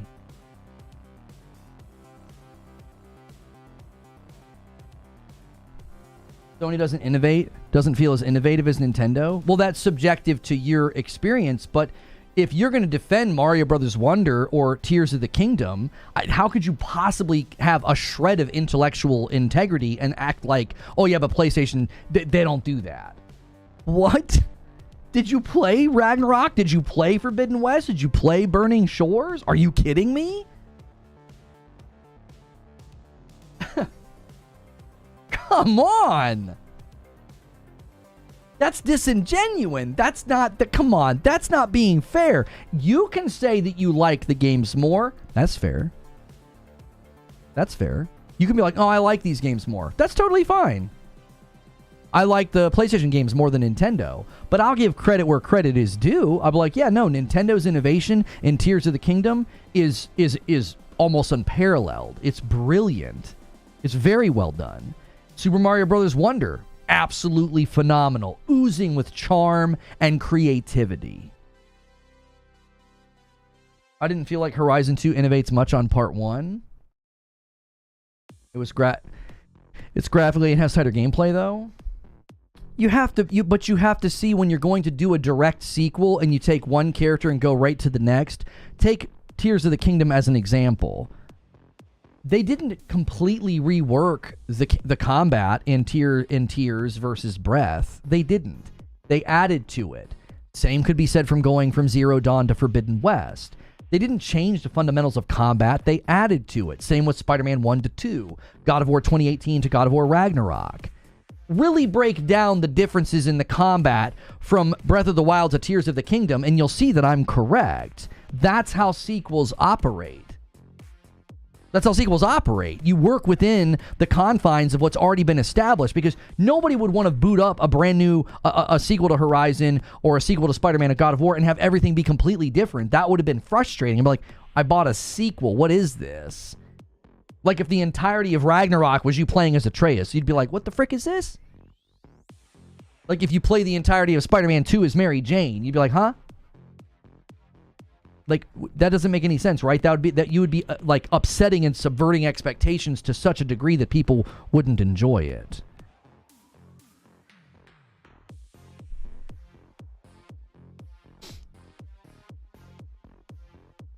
I really wish I could get into Horizon. I tried to play Horizon Zero Dawn and it was so boring that I stopped. Not every game is for you. That's fine to realize that. Hold on, Lono. I'll handle the guy claiming Forbidden West didn't innovate compared to Zero Dawn. Let me park. Have at it. I love this, by the way. I love the different opinions and different discussions. The fact that you're engaging with me and you're being respectful, I live for this. This is fun. This to me is like getting out on the court and like whatever sport you love, just going, just having like my boys team that I coach, the soccer team, not this week but the previous week. They had this insanely close game, and both teams were playing very, very fair, but good amount of aggression, but nobody was being dirty. It was great, and I told the boys, I said, this is going to be the best game you play this season, because I looked at the roster and the future games. I knew they were going to like kind of stomp on everybody else, because my team is very strong. And I told them, like, this is going to be the best game you're going to play. Like, I love stuff like this. The fact that you know, those engaging with me are like, oh yeah, they're creatively bankrupt, and you ran to Nintendo instead of insulting me. I think that's a sign of intelligence and respect, that like you see things differently, but you haven't stooped to being like, you're just a pony, right? Like, I wish more people would approach these discussions that way. So I really do appreciate the way you've engaged the conversation. What is there to wish? Wheezy said. Not every game is for everyone. You can't like every piece of media, otherwise you'd lack individuality as a person. It was like when I played Final Fantasy VII Remake, and I got through the opening, which I thought was fun, and then I got to town, and listen, Tifa is, you know, pretty compelling to make you want to keep playing, but even Tifa couldn't keep me in that game. I was like, this is just not for me. I'm not enjoying it. It was like when I played Monster Hunter. I just couldn't do it. I was like, this isn't for me. I'm bored. And then Wheezy will wake up out of a dead sleep if somebody says Monster Hunter. He'll be like, who's talking about Monster Hunter? Like, he loves Monster Hunter. And I'm like, I feel like I'm taking a nap when I engage in the combat in Monhun. I respect you. I appreciate that. I do. I think, like, I always want to know, to me, it's more interesting to get underneath the position. Well, I think PlayStation's lazy or creatively bankrupt. Okay. let's just cut through the hyperbole here. Why? What brought you here? To this, you're here. You're at this conclusion. I'm over here. I think differently than you, and I can tell you how I got here. I want to know how you got there. I think that's interesting. I like to understand people in their positions more than just like eviscerate them. Like I had some fun sparring with you because I was like, I bet you if I ask him who's creatively not bankrupt, he's going to say Nintendo. And I knew some of their most recent hits. Can we talk about Nintendo this year too? You guys are really upset about remakes and remasters. You want to let's keep going. What were some of the bigger titles this year from Nintendo? Paper Mario and the Thousand Year Door. Remake, remaster. Whatever you want to classify it as. Mario vs. Donkey Kong. Remake, remaster. Anybody yelling at them about that? Anybody? Anybody angry about that? I don't think so. A lot of the Nintendo Directs. Yeah, Super Mario RPG last year. Is anybody upset about that? Don't sleep on Zelda this Friday? Yeah, my daughter's really excited. It's a great time to be my kids. My daughter is so torn. She wants to play Plucky Squire, but she wants to finish Astrobot. She's like, how long do you think it'll take me to beat Astrobot? I'm like, I don't know, a long time. It's a stout game and you only play for like 2 hours a week. And then she really wants to play Plucky Squire. And then the Zelda game comes out this Friday. It's such a great time, especially for her. Especially for her. As a 10-year-old girl getting to play Princess Peach, and then she's going to get to play a game actually as Zelda. Like, I am just beaming with excitement for her. Like, I'm like, what a great childhood. Like, she's going to grow up, gaming will be a part of her life, and she's getting to play what I think are I think those are important games for her. Like, for her to experience them and be like, hey, Peach is awesome, Zelda's awesome, you know. Doesn't have to run around every game as, like, the dude, you know, the hero dude. The shaped levels might take a while. I told my kiddos to not do those. I said, don't do those. I was like, I'll do those for you if you really want them done. But don't do the challenge levels. Those are 20-year-old games. It doesn't matter, though, Chris. It doesn't matter. Length of age is irrelevant.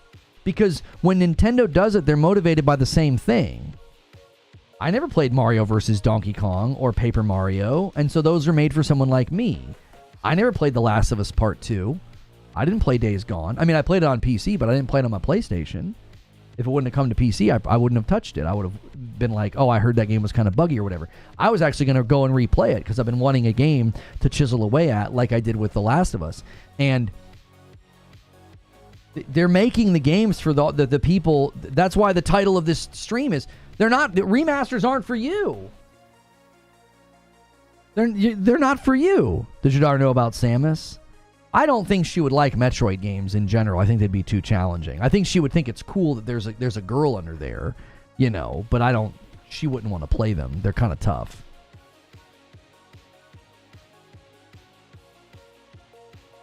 Rocksteady is back at working on a new Batman Arkham game. Also, Sony is trying to support the game and limit it to PlayStation 5 platform only. If this is true, it means the most famous superheroes from DC and Marvel will be PlayStation exclusives.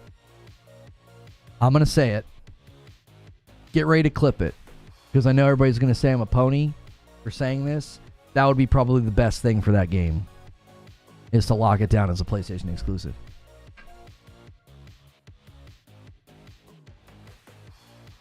They need a win. They need to keep the budget small. And buddy, oh my gosh. The PlayStation audience would devour a Batman game. Good golly.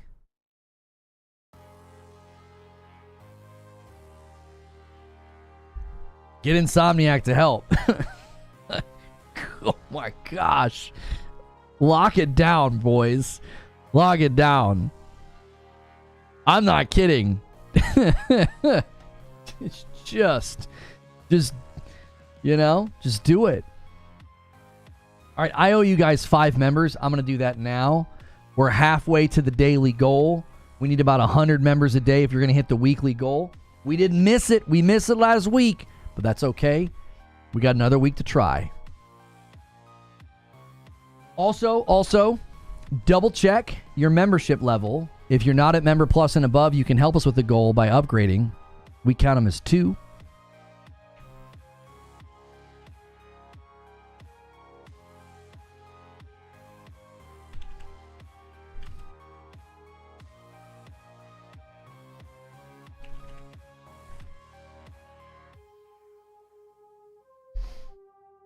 A 5 spot from Fear Night Crusader. Yo, what's good? Any confirmation of state of play? No, we're hearing murmurings and whispers that they're going to announce at any time today, so we'll see. Somebody left a comment on my video. Finally, a rational explanation about the PS remasters. Thank you. I'm looking forward to the Horizon Zero Dawn remastered, and I'm tired of the accusations from everyone that Zero Dawn remaster is the reason their insert favorite game didn't get made. It's ridiculous. PlayStation obviously has a team that specializes in remastering games, which is very different than developing a new game. Exactly. And Guerrilla is making a handful of games right now. They're making a handful of games. Like, the idea that they're not making a new Horizon game. You know what I mean? It's like it's not an either or, like Big said earlier in chat. This guy says, I'm more of an Xbox PC guy, but I enjoy watching your videos. Some people might label you a pony, but you're not that different to me for PlayStation. Also, it does that you care about Halo and even Xbox, and you just want to express your concern. So it doesn't sit well with me that people call you a PlayStation fanboy. Let them, thoughtful folks like you see through the BS.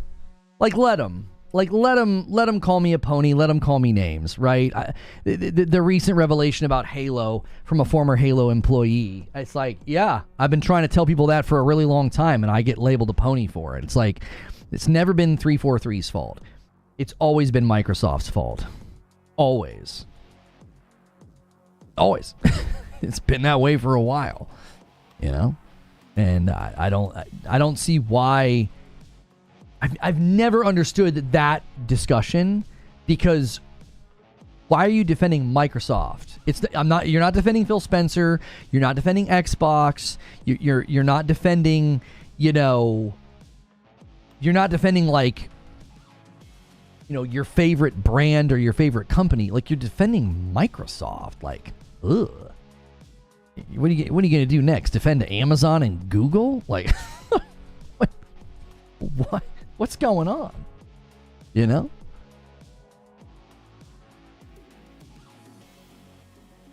What's going on?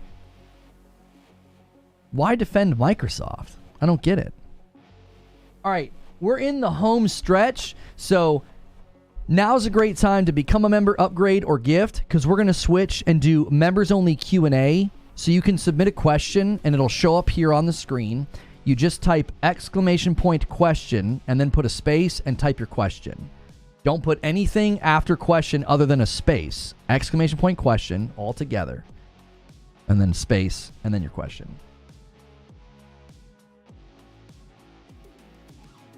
Lono, I don't think it's balanced. There really is an unhealthy lean in the Xbox slanted fan base or media, and they're almost tone deaf and a lost cause.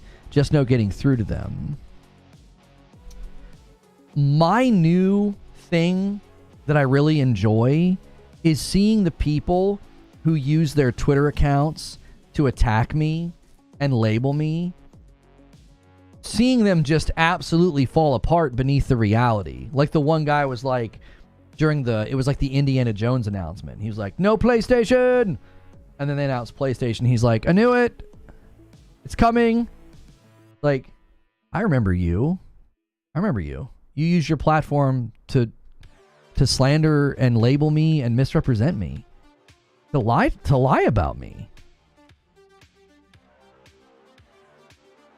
It always comes back around. It's like all those people. It's like now you've got to face the fact that, like, you were saying stuff that wasn't true about me, about the platform, about the games. Like, and now what are you going to do? Now what are you going to do? Snacks and Naps Gaming with 34 months in a VIP. I wish there's a Legend of Dragon remastered or remake. Can't play PS1 games now. Hurts my eyes. I thought it was Legend of Dragoon. Isn't it spelled with 2 O's? Or am I thinking of a different game? Thank you for the 34 months in a VIP. That bumps the line to 54, but then it goes to 55 with Catwalk and his VIP. That's a 20 bomb away from 75. I owe you guys 5 more. We'll see if anybody takes the bait. Thank you for 19 months. Catwalk.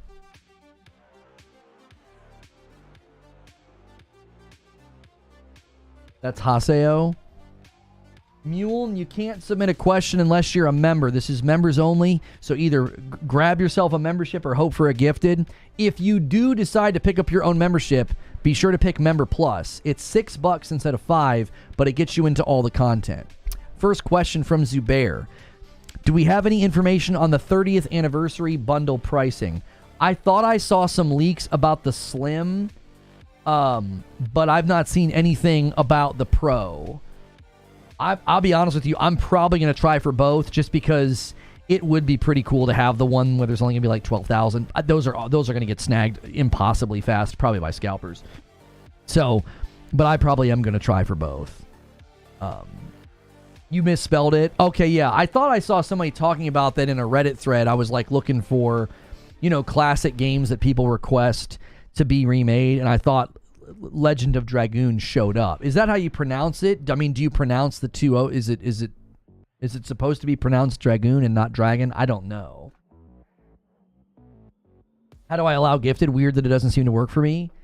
I'm gonna be honest with you. I honestly think that YouTube has made a really good change. They want the gifteds to spread around. I don't think they're letting you get gifted month after month after month anymore. I think if you've gone on a long streak with gifted members, I think you get bumped from possibly getting one. Deity Anubis, you're gonna have to resubmit your question. Sven and you both grabbed Q spot 5, so his overrode you. And there's a brand new member plus from Sammy Nasri.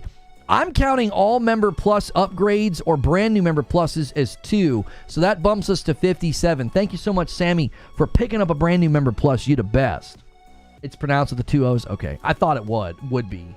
Weren't there dragoons in StarCraft?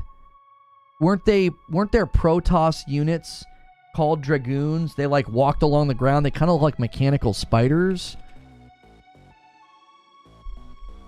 Dragoon from StarCraft Wiki. The dragoon is a type of Protoss quadrupedal assault walker. Yeah, I was right. Yeah, I remember making dragoons. I like the Protoss the most. I loved their turrets. I thought their turrets were peak. I love them. Lone Wolf says, what do you think the open and meta score will be for the new Zelda game?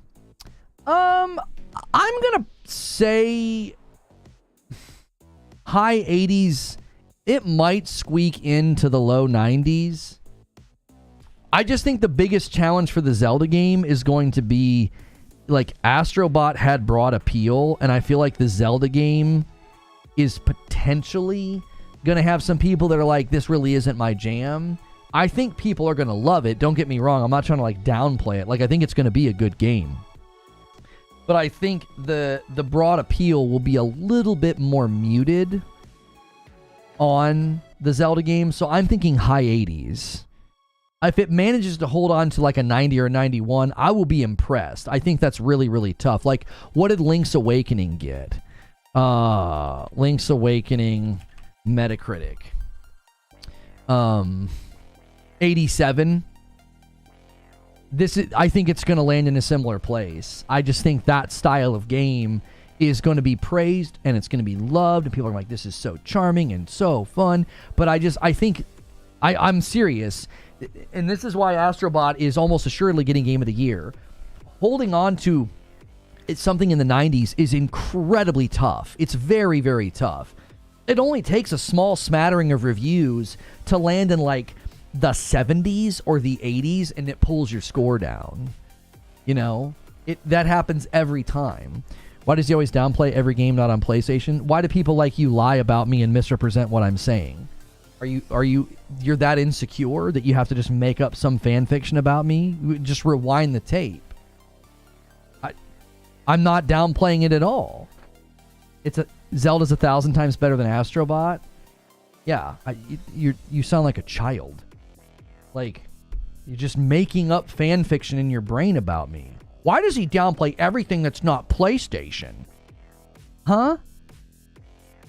I literally just got done saying it'll be charming, people will love it, but it won't have the same broad appeal. Man, Game Awards is going to be real tough on some of you. We're going to need wellness checks on some of y'all. Are you going to make it to December? You going to be okay? Jiminy Christmas. James says, which announcement are you looking forward to this week? I would say I'm really hoping that they pull Ghost of Tsushima 2 out of the hat. I really do. You've observed through the years. You have. Well, I'm really proud of the fact that you observed me through the years, and you can now do it in silence, because I welcome disagreement. I welcome debate, as we did earlier. I don't suffer liars. I don't like you. I don't. I like that the people who consistently lie about me are all getting their comeuppance, and your comeuppance can be, I guess, having to watch in silence, because I don't want to have to listen to people like you anymore. I don't have a tolerance for lies. We are men of action. Lies do not become us. Like, there's just no reason for it. Like, be a man. Grow the frick up, be a man, and be a truth teller. You, like, lying, peddling children are so exhausting. It's like, just go watch a fan fiction podcast that tells you that you're winning some fake fight. But yeah, I hope it's Ghost of Tsushima 2. I do. I hope it's Ghost of Tsushima 2, because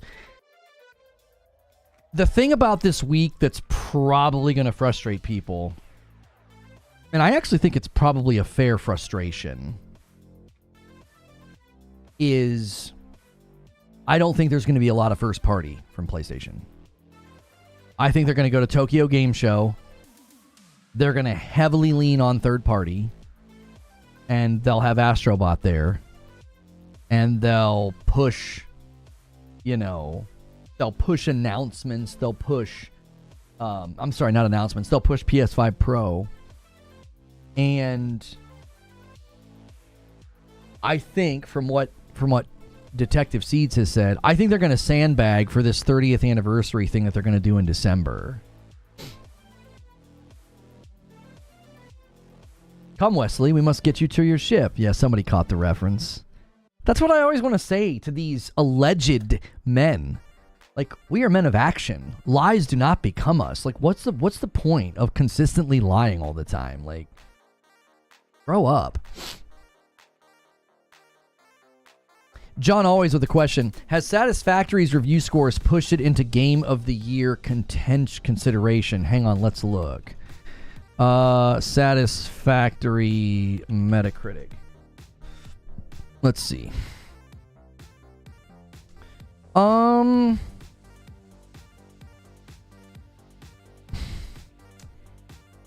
going to say yes and no, and here's why. There aren't enough. The biggest dilemma for a game like Satisfactory is going to be quantity. It has 15 reviews on Metacritic, and it's only on PC.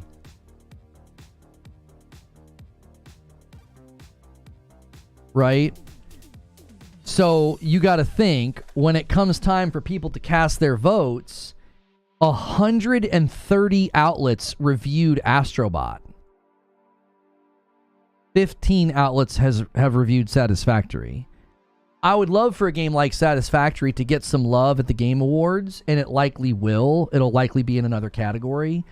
But when you step into the Game of the Year category, they're gonna lose automatically, because there's not enough outlets that would vote for them. It's not that it's undeserving. It has a great score on Metacritic. It has a 90, and it's been highly praised. Let's go to its Steam page. Satisfactory Steam. I remember the first time I saw that, I put it on my wish list, and I was watching the game for a while. Yeah, it has a 96 on Steam. That's really, really impressive.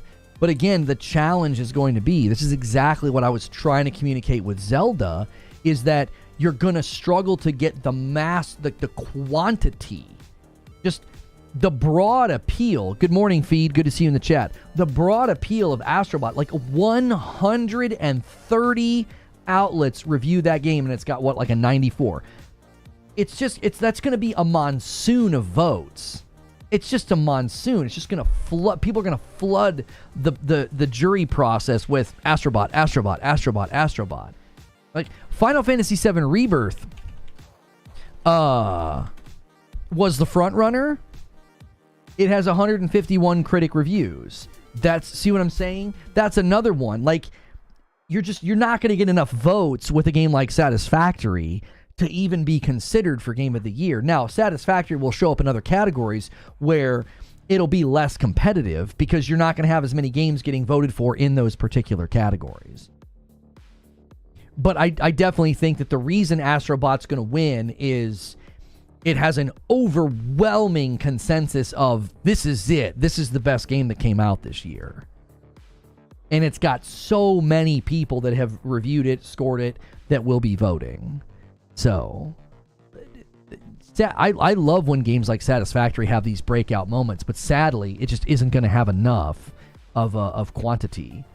I'm not saying anything about the game's quality. I always talk about the jury process because, again, we're in an age of misinformation and lies. So commonly, my statements on this stuff gets misrepresented because it's like I'm not saying that this game is better or that it is the game of the year. I ultimately think that it's a close tie. Like I really loved Stellar Blade because Stellar Blade is like my kind of game, and not because of the jiggle physics, because of the parrying. I loved the combat in Stellar Blade. I loved that it was fairly linear. It reminded me of Final Fantasy 16 structure. And so that to me was a game that I enjoyed at multiple levels. I loved Astrobot, but like Astrobot's just a different style of game. So like it's almost a tie for me. And I know Stellar Blade won't be up there. Yo, Life Flows with the Member Plus renewal bumps a line to 58. Thank you very much. Let's see here. Question from Sven. If the Rocksteady Batman rumor is true, what story do you hope they tell? Continuation of the series or a reboot? I think you have to reboot. You don't have Conroy anymore. You 100% have to reboot. You don't have Conroy. And you got to leave Mark Hamill out of the project. I don't even think Mark wants to be involved anymore, especially with Kevin being passed away. So I think you reboot. I do. And I think that's where you could really have fun with it. Like really start with, you don't have to necessarily start with the origin. I really liked in The Batman with Robert Pattinson, I liked how that we were like 2 years in and he was kind of figuring things out. I think that would be a great first place to start. So like, remember how like in Assassin's Creed you're getting like your gadgets from, Da Vinci and all this stuff. You could have something kind of similar that Bruce Wayne is researching and making the gadgets and figuring things out, getting better at the detective work. I do think I'd want to see more of the detective elements involved so that you could have sort of like, not quite to the degree of like Alan Wake, but like coming back to the Batcave and putting together things and tracking different villains. I think that could be really, really fun to tell it from that element and still bring the amazing, crunchy, bone-breaking combat that the moment-to-moment would be, I think, exceptional. And then just do a very good job with the storytelling, do a good job with the detective elements. I think if they did that, it would feel like it has its own tone and vibe. I agree. Have a dark tone. Have it be very... maybe even a little disturbing, because I think the Joker was good, and so was one of my favorite villains, honestly, was how they portrayed in the game where like the whole city got taken over by the cloud. I loved how they did that with, his name is escaping me. I keep wanting to say Sandman. I know that's not true. Scarecrow. I wanted to keep saying Sandman. I know, like, that's Spider-Man. So the way they portrayed Scarecrow, his look, his vibe, his script, his voice acting, I thought they did a really good job with Scarecrow. And that was a really great way that they got to kind of bring the Joker back in. I thought that was super creative. But I think you would want to bring that dark tone. And obviously, I think you would start... I don't think you would start with Joker, by the way. I think you would probably want to start with, you know, Two-Face, maybe the Riddler. And I would like the Riddler to be more involved. Like, I loved the Riddler's presence and his voice acting in the Arkham series, but I think I would like to see the Riddler more involved as maybe like a mainstay, and that could really play well with the detective aspects of the game. Like, if you're really trying to solve riddles and clues and piece together this web of confusion, that would be a really good context to introduce the Riddler. I think you'd want to introduce the Joker in the third game. I'm sorry, in the second game.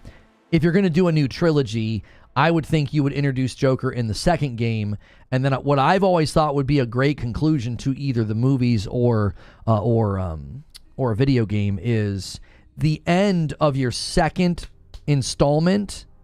The end of your second installment, the Joker goes to Arkham, and your third installment is the Joker broke everybody out of Arkham.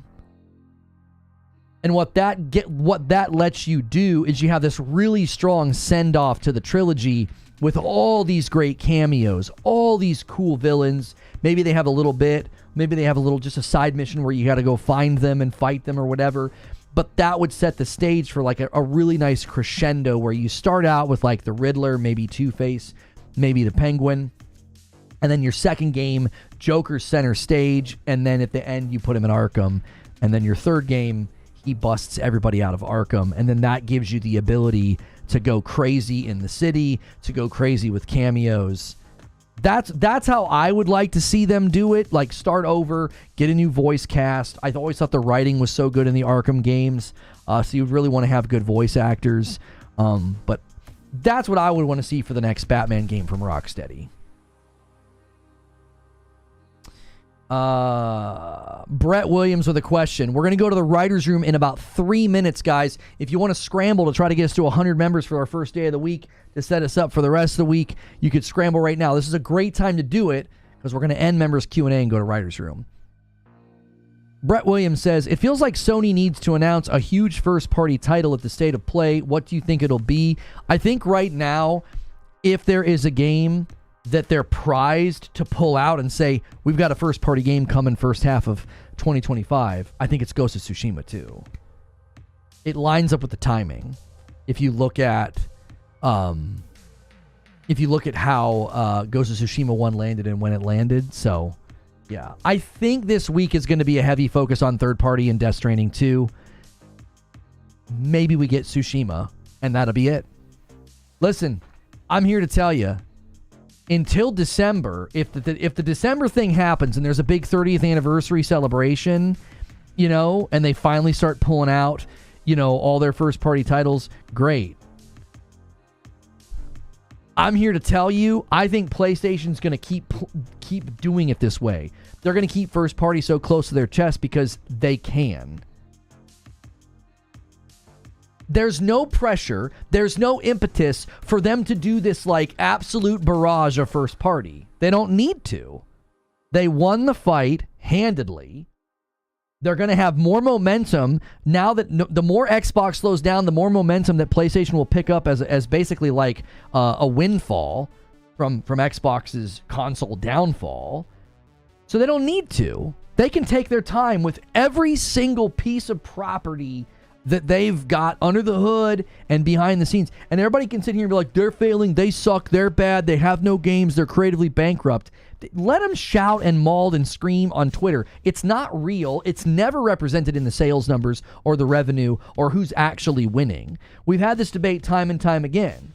Xbox has had a killer showcase for 4 years. They have nothing to show for it. And they handedly lost the console fight to the degree that even their most loyal fans are basically saying, I can't support this anymore. This isn't doing anything for me. You don't value the console user. And PlayStation just gets to sit back. And they crushed it this year with seemingly right now, one first-party game? And everyone's screaming, oh, PlayStation has no games. No first party. They've had like 7 exclusives. And then they had an incidental exclusive with Black Myth Wukong. And they're going to get another one. I mean, they just got another one with Anatria. And Anatria is not even that good. But that's another game that's like a de facto console exclusive because it's not on Xbox. Like, don't you see the power and the position that puts PlayStation in? Like, they don't have to walk out. There's no business impetus. And I'm saying this because I don't like it. I find it frustrating. Do a showcase. Walk them out. Walk your studios out. Let us know what's going on. They don't have to. They don't have to. And I don't like it. I'm just telling you how it is. Like, this is it. This is PlayStation's marketing for the rest of this gen. Because they are the king at this point. It's like, what do you mean? You don't need to hear from our first-party studios. You're going to sit there and you're going to wait. Because where else are you going to go? There's nowhere else to go now. We're the next-gen console. We're it. We're it. Nintendo Switch 2 is going to come out and crush. Not a threat at all. Not even remotely a threat to PlayStation. It's completely different value offer, completely different demographic. All right, we got to quickly go through these last questions and get to Writer's Room. Sneaky Wolf, since there's so many remasters happening, what's one game you'd want to see remastered or remade, even if it's unrealistic? I get asked this question a lot, and I typically don't have a good answer. I typically don't have a good answer to this question. Because all the games that like I'm super fond of in like recent years, like the Ori games or Hellblade or Tsushima or Returnal, obviously I don't want them remastered. Okay, so let's set those to the side. Let's go earlier than that. Let's go like before my Destiny days. Well, I was big into Borderlands, I was big into Diablo, I was big into Call of Duty. But none of those. No, none of those. Let's go all the way back. Let's go all the way back. Quake 3 Arena. Unreal Tournament. No, I'm good. I don't need another arena shooter. And I'll go to my grave and probably never really feel like I need another arena shooter. Okay, let's go before that. GameCube, Nintendo 64, Super Nintendo. No. I don't need any of those games to be remade or remastered. I don't. I wouldn't be like, oh, I can't wait to play Super Metroid. I mean, Super Metroid would probably be the one that I would actually play and play it all the way through if they really dressed it up and gave it like the modern treatment and it felt really fluid and graphically strong like Ori. But you know what I mean?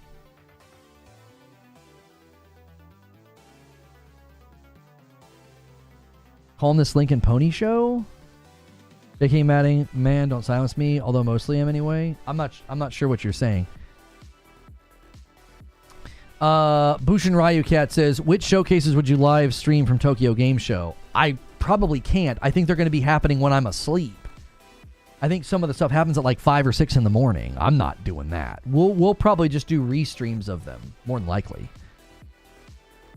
So. And Deity Anubis says, what are you hoping to see in the showcase? I don't think we get a showcase.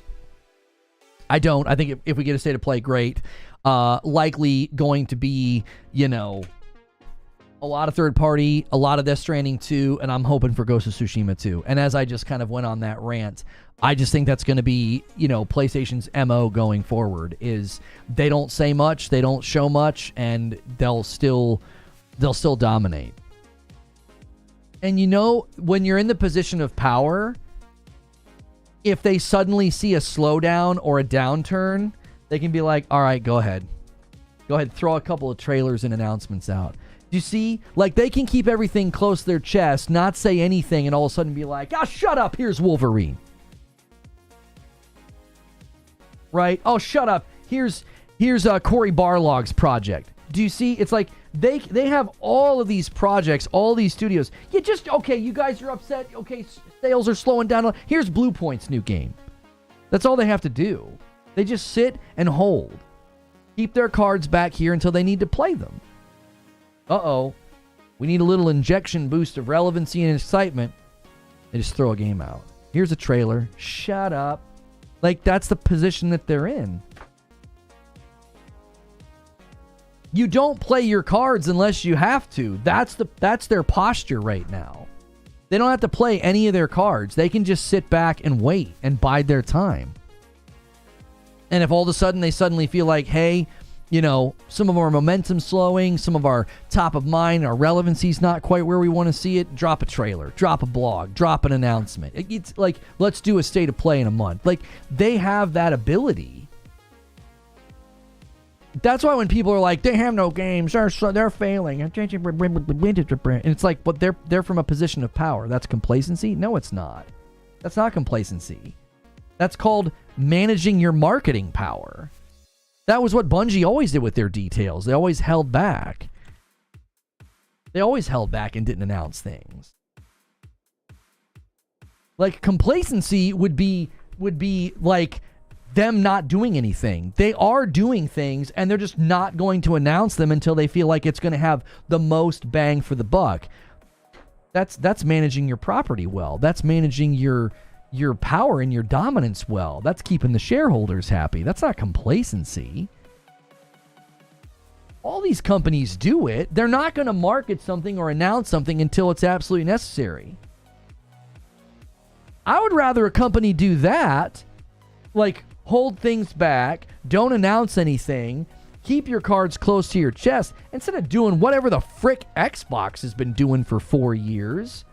Xbox is infuriating. They just did it with another game, 33 Immortals.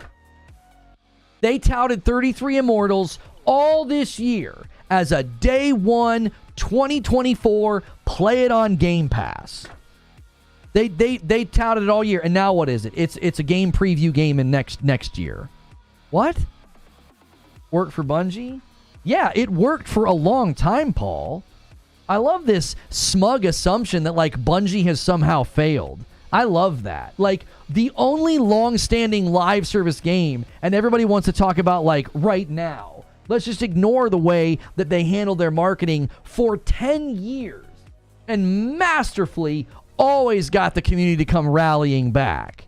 But we're going to act like, yeah, it didn't work out for Bungie, did it? Except that it did for almost a decade. Like, that's how you handle your property. You never come out and say, here's everything. Well, now you've given away all your power. You've given away all your power. It's like, that's what Xbox does. Xbox is like, here's everything, and here's when it's coming. And then a month later, just kidding, that's delayed. Just kidding, that's delayed. Just kidding, that's delayed. Yeah, that's next year too. It's like, who the heck cares if they're announcing stuff if it doesn't actually land when it's supposed to? If I was a shareholder, I would want to make as much money as possible, as quick as possible, and that's why you're not a shareholder. That's why you're not a shareholder. Shareholders don't want to make as much money as fast as possible. They want to make as much money as possible year over year over year over year. So when you manage your property and you manage your marketing foothold to ensure them gains every year, that's what they want. They're not trying to pump and dump an NFT, Paul. They want long tail gains. TJ Rage with 24 months, 2 whole years. Xbox disrespected us so hard this gen. 24 months. Cheers, man. Thank you very much. We got to get out of here.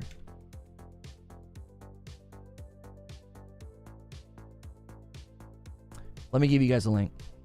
Hang on a second. Guys, before we go to Writer's Room, take a quick second and smash the like button. Might get us close to 400 likes. I don't know. We weren't really calling for likes this stream. So do a last call for alcohol on that like button before we get out of here. There's a link in chat. Thanks so much for being a paying member. If you have recently upgraded to Member Plus or VIP, thank you for doing that. We continue to push that number closer and closer to the 600 mark. We want to have 600 people at Member Plus or VIP, so consider doing that. And currently, I think we're in the 550s. We continue to kind of waver around. 550. We hit 555 over the weekend. So keep doing that, and make sure and do those during live streams, because those upgrades count as double to help us with the member goal. We did miss the goal last week, so we're trying to hit it this week. It supports the channel and helps us do more. I'm going to end the previous stream and redirect people over. We were talking about remasters are not for you. They're not for you.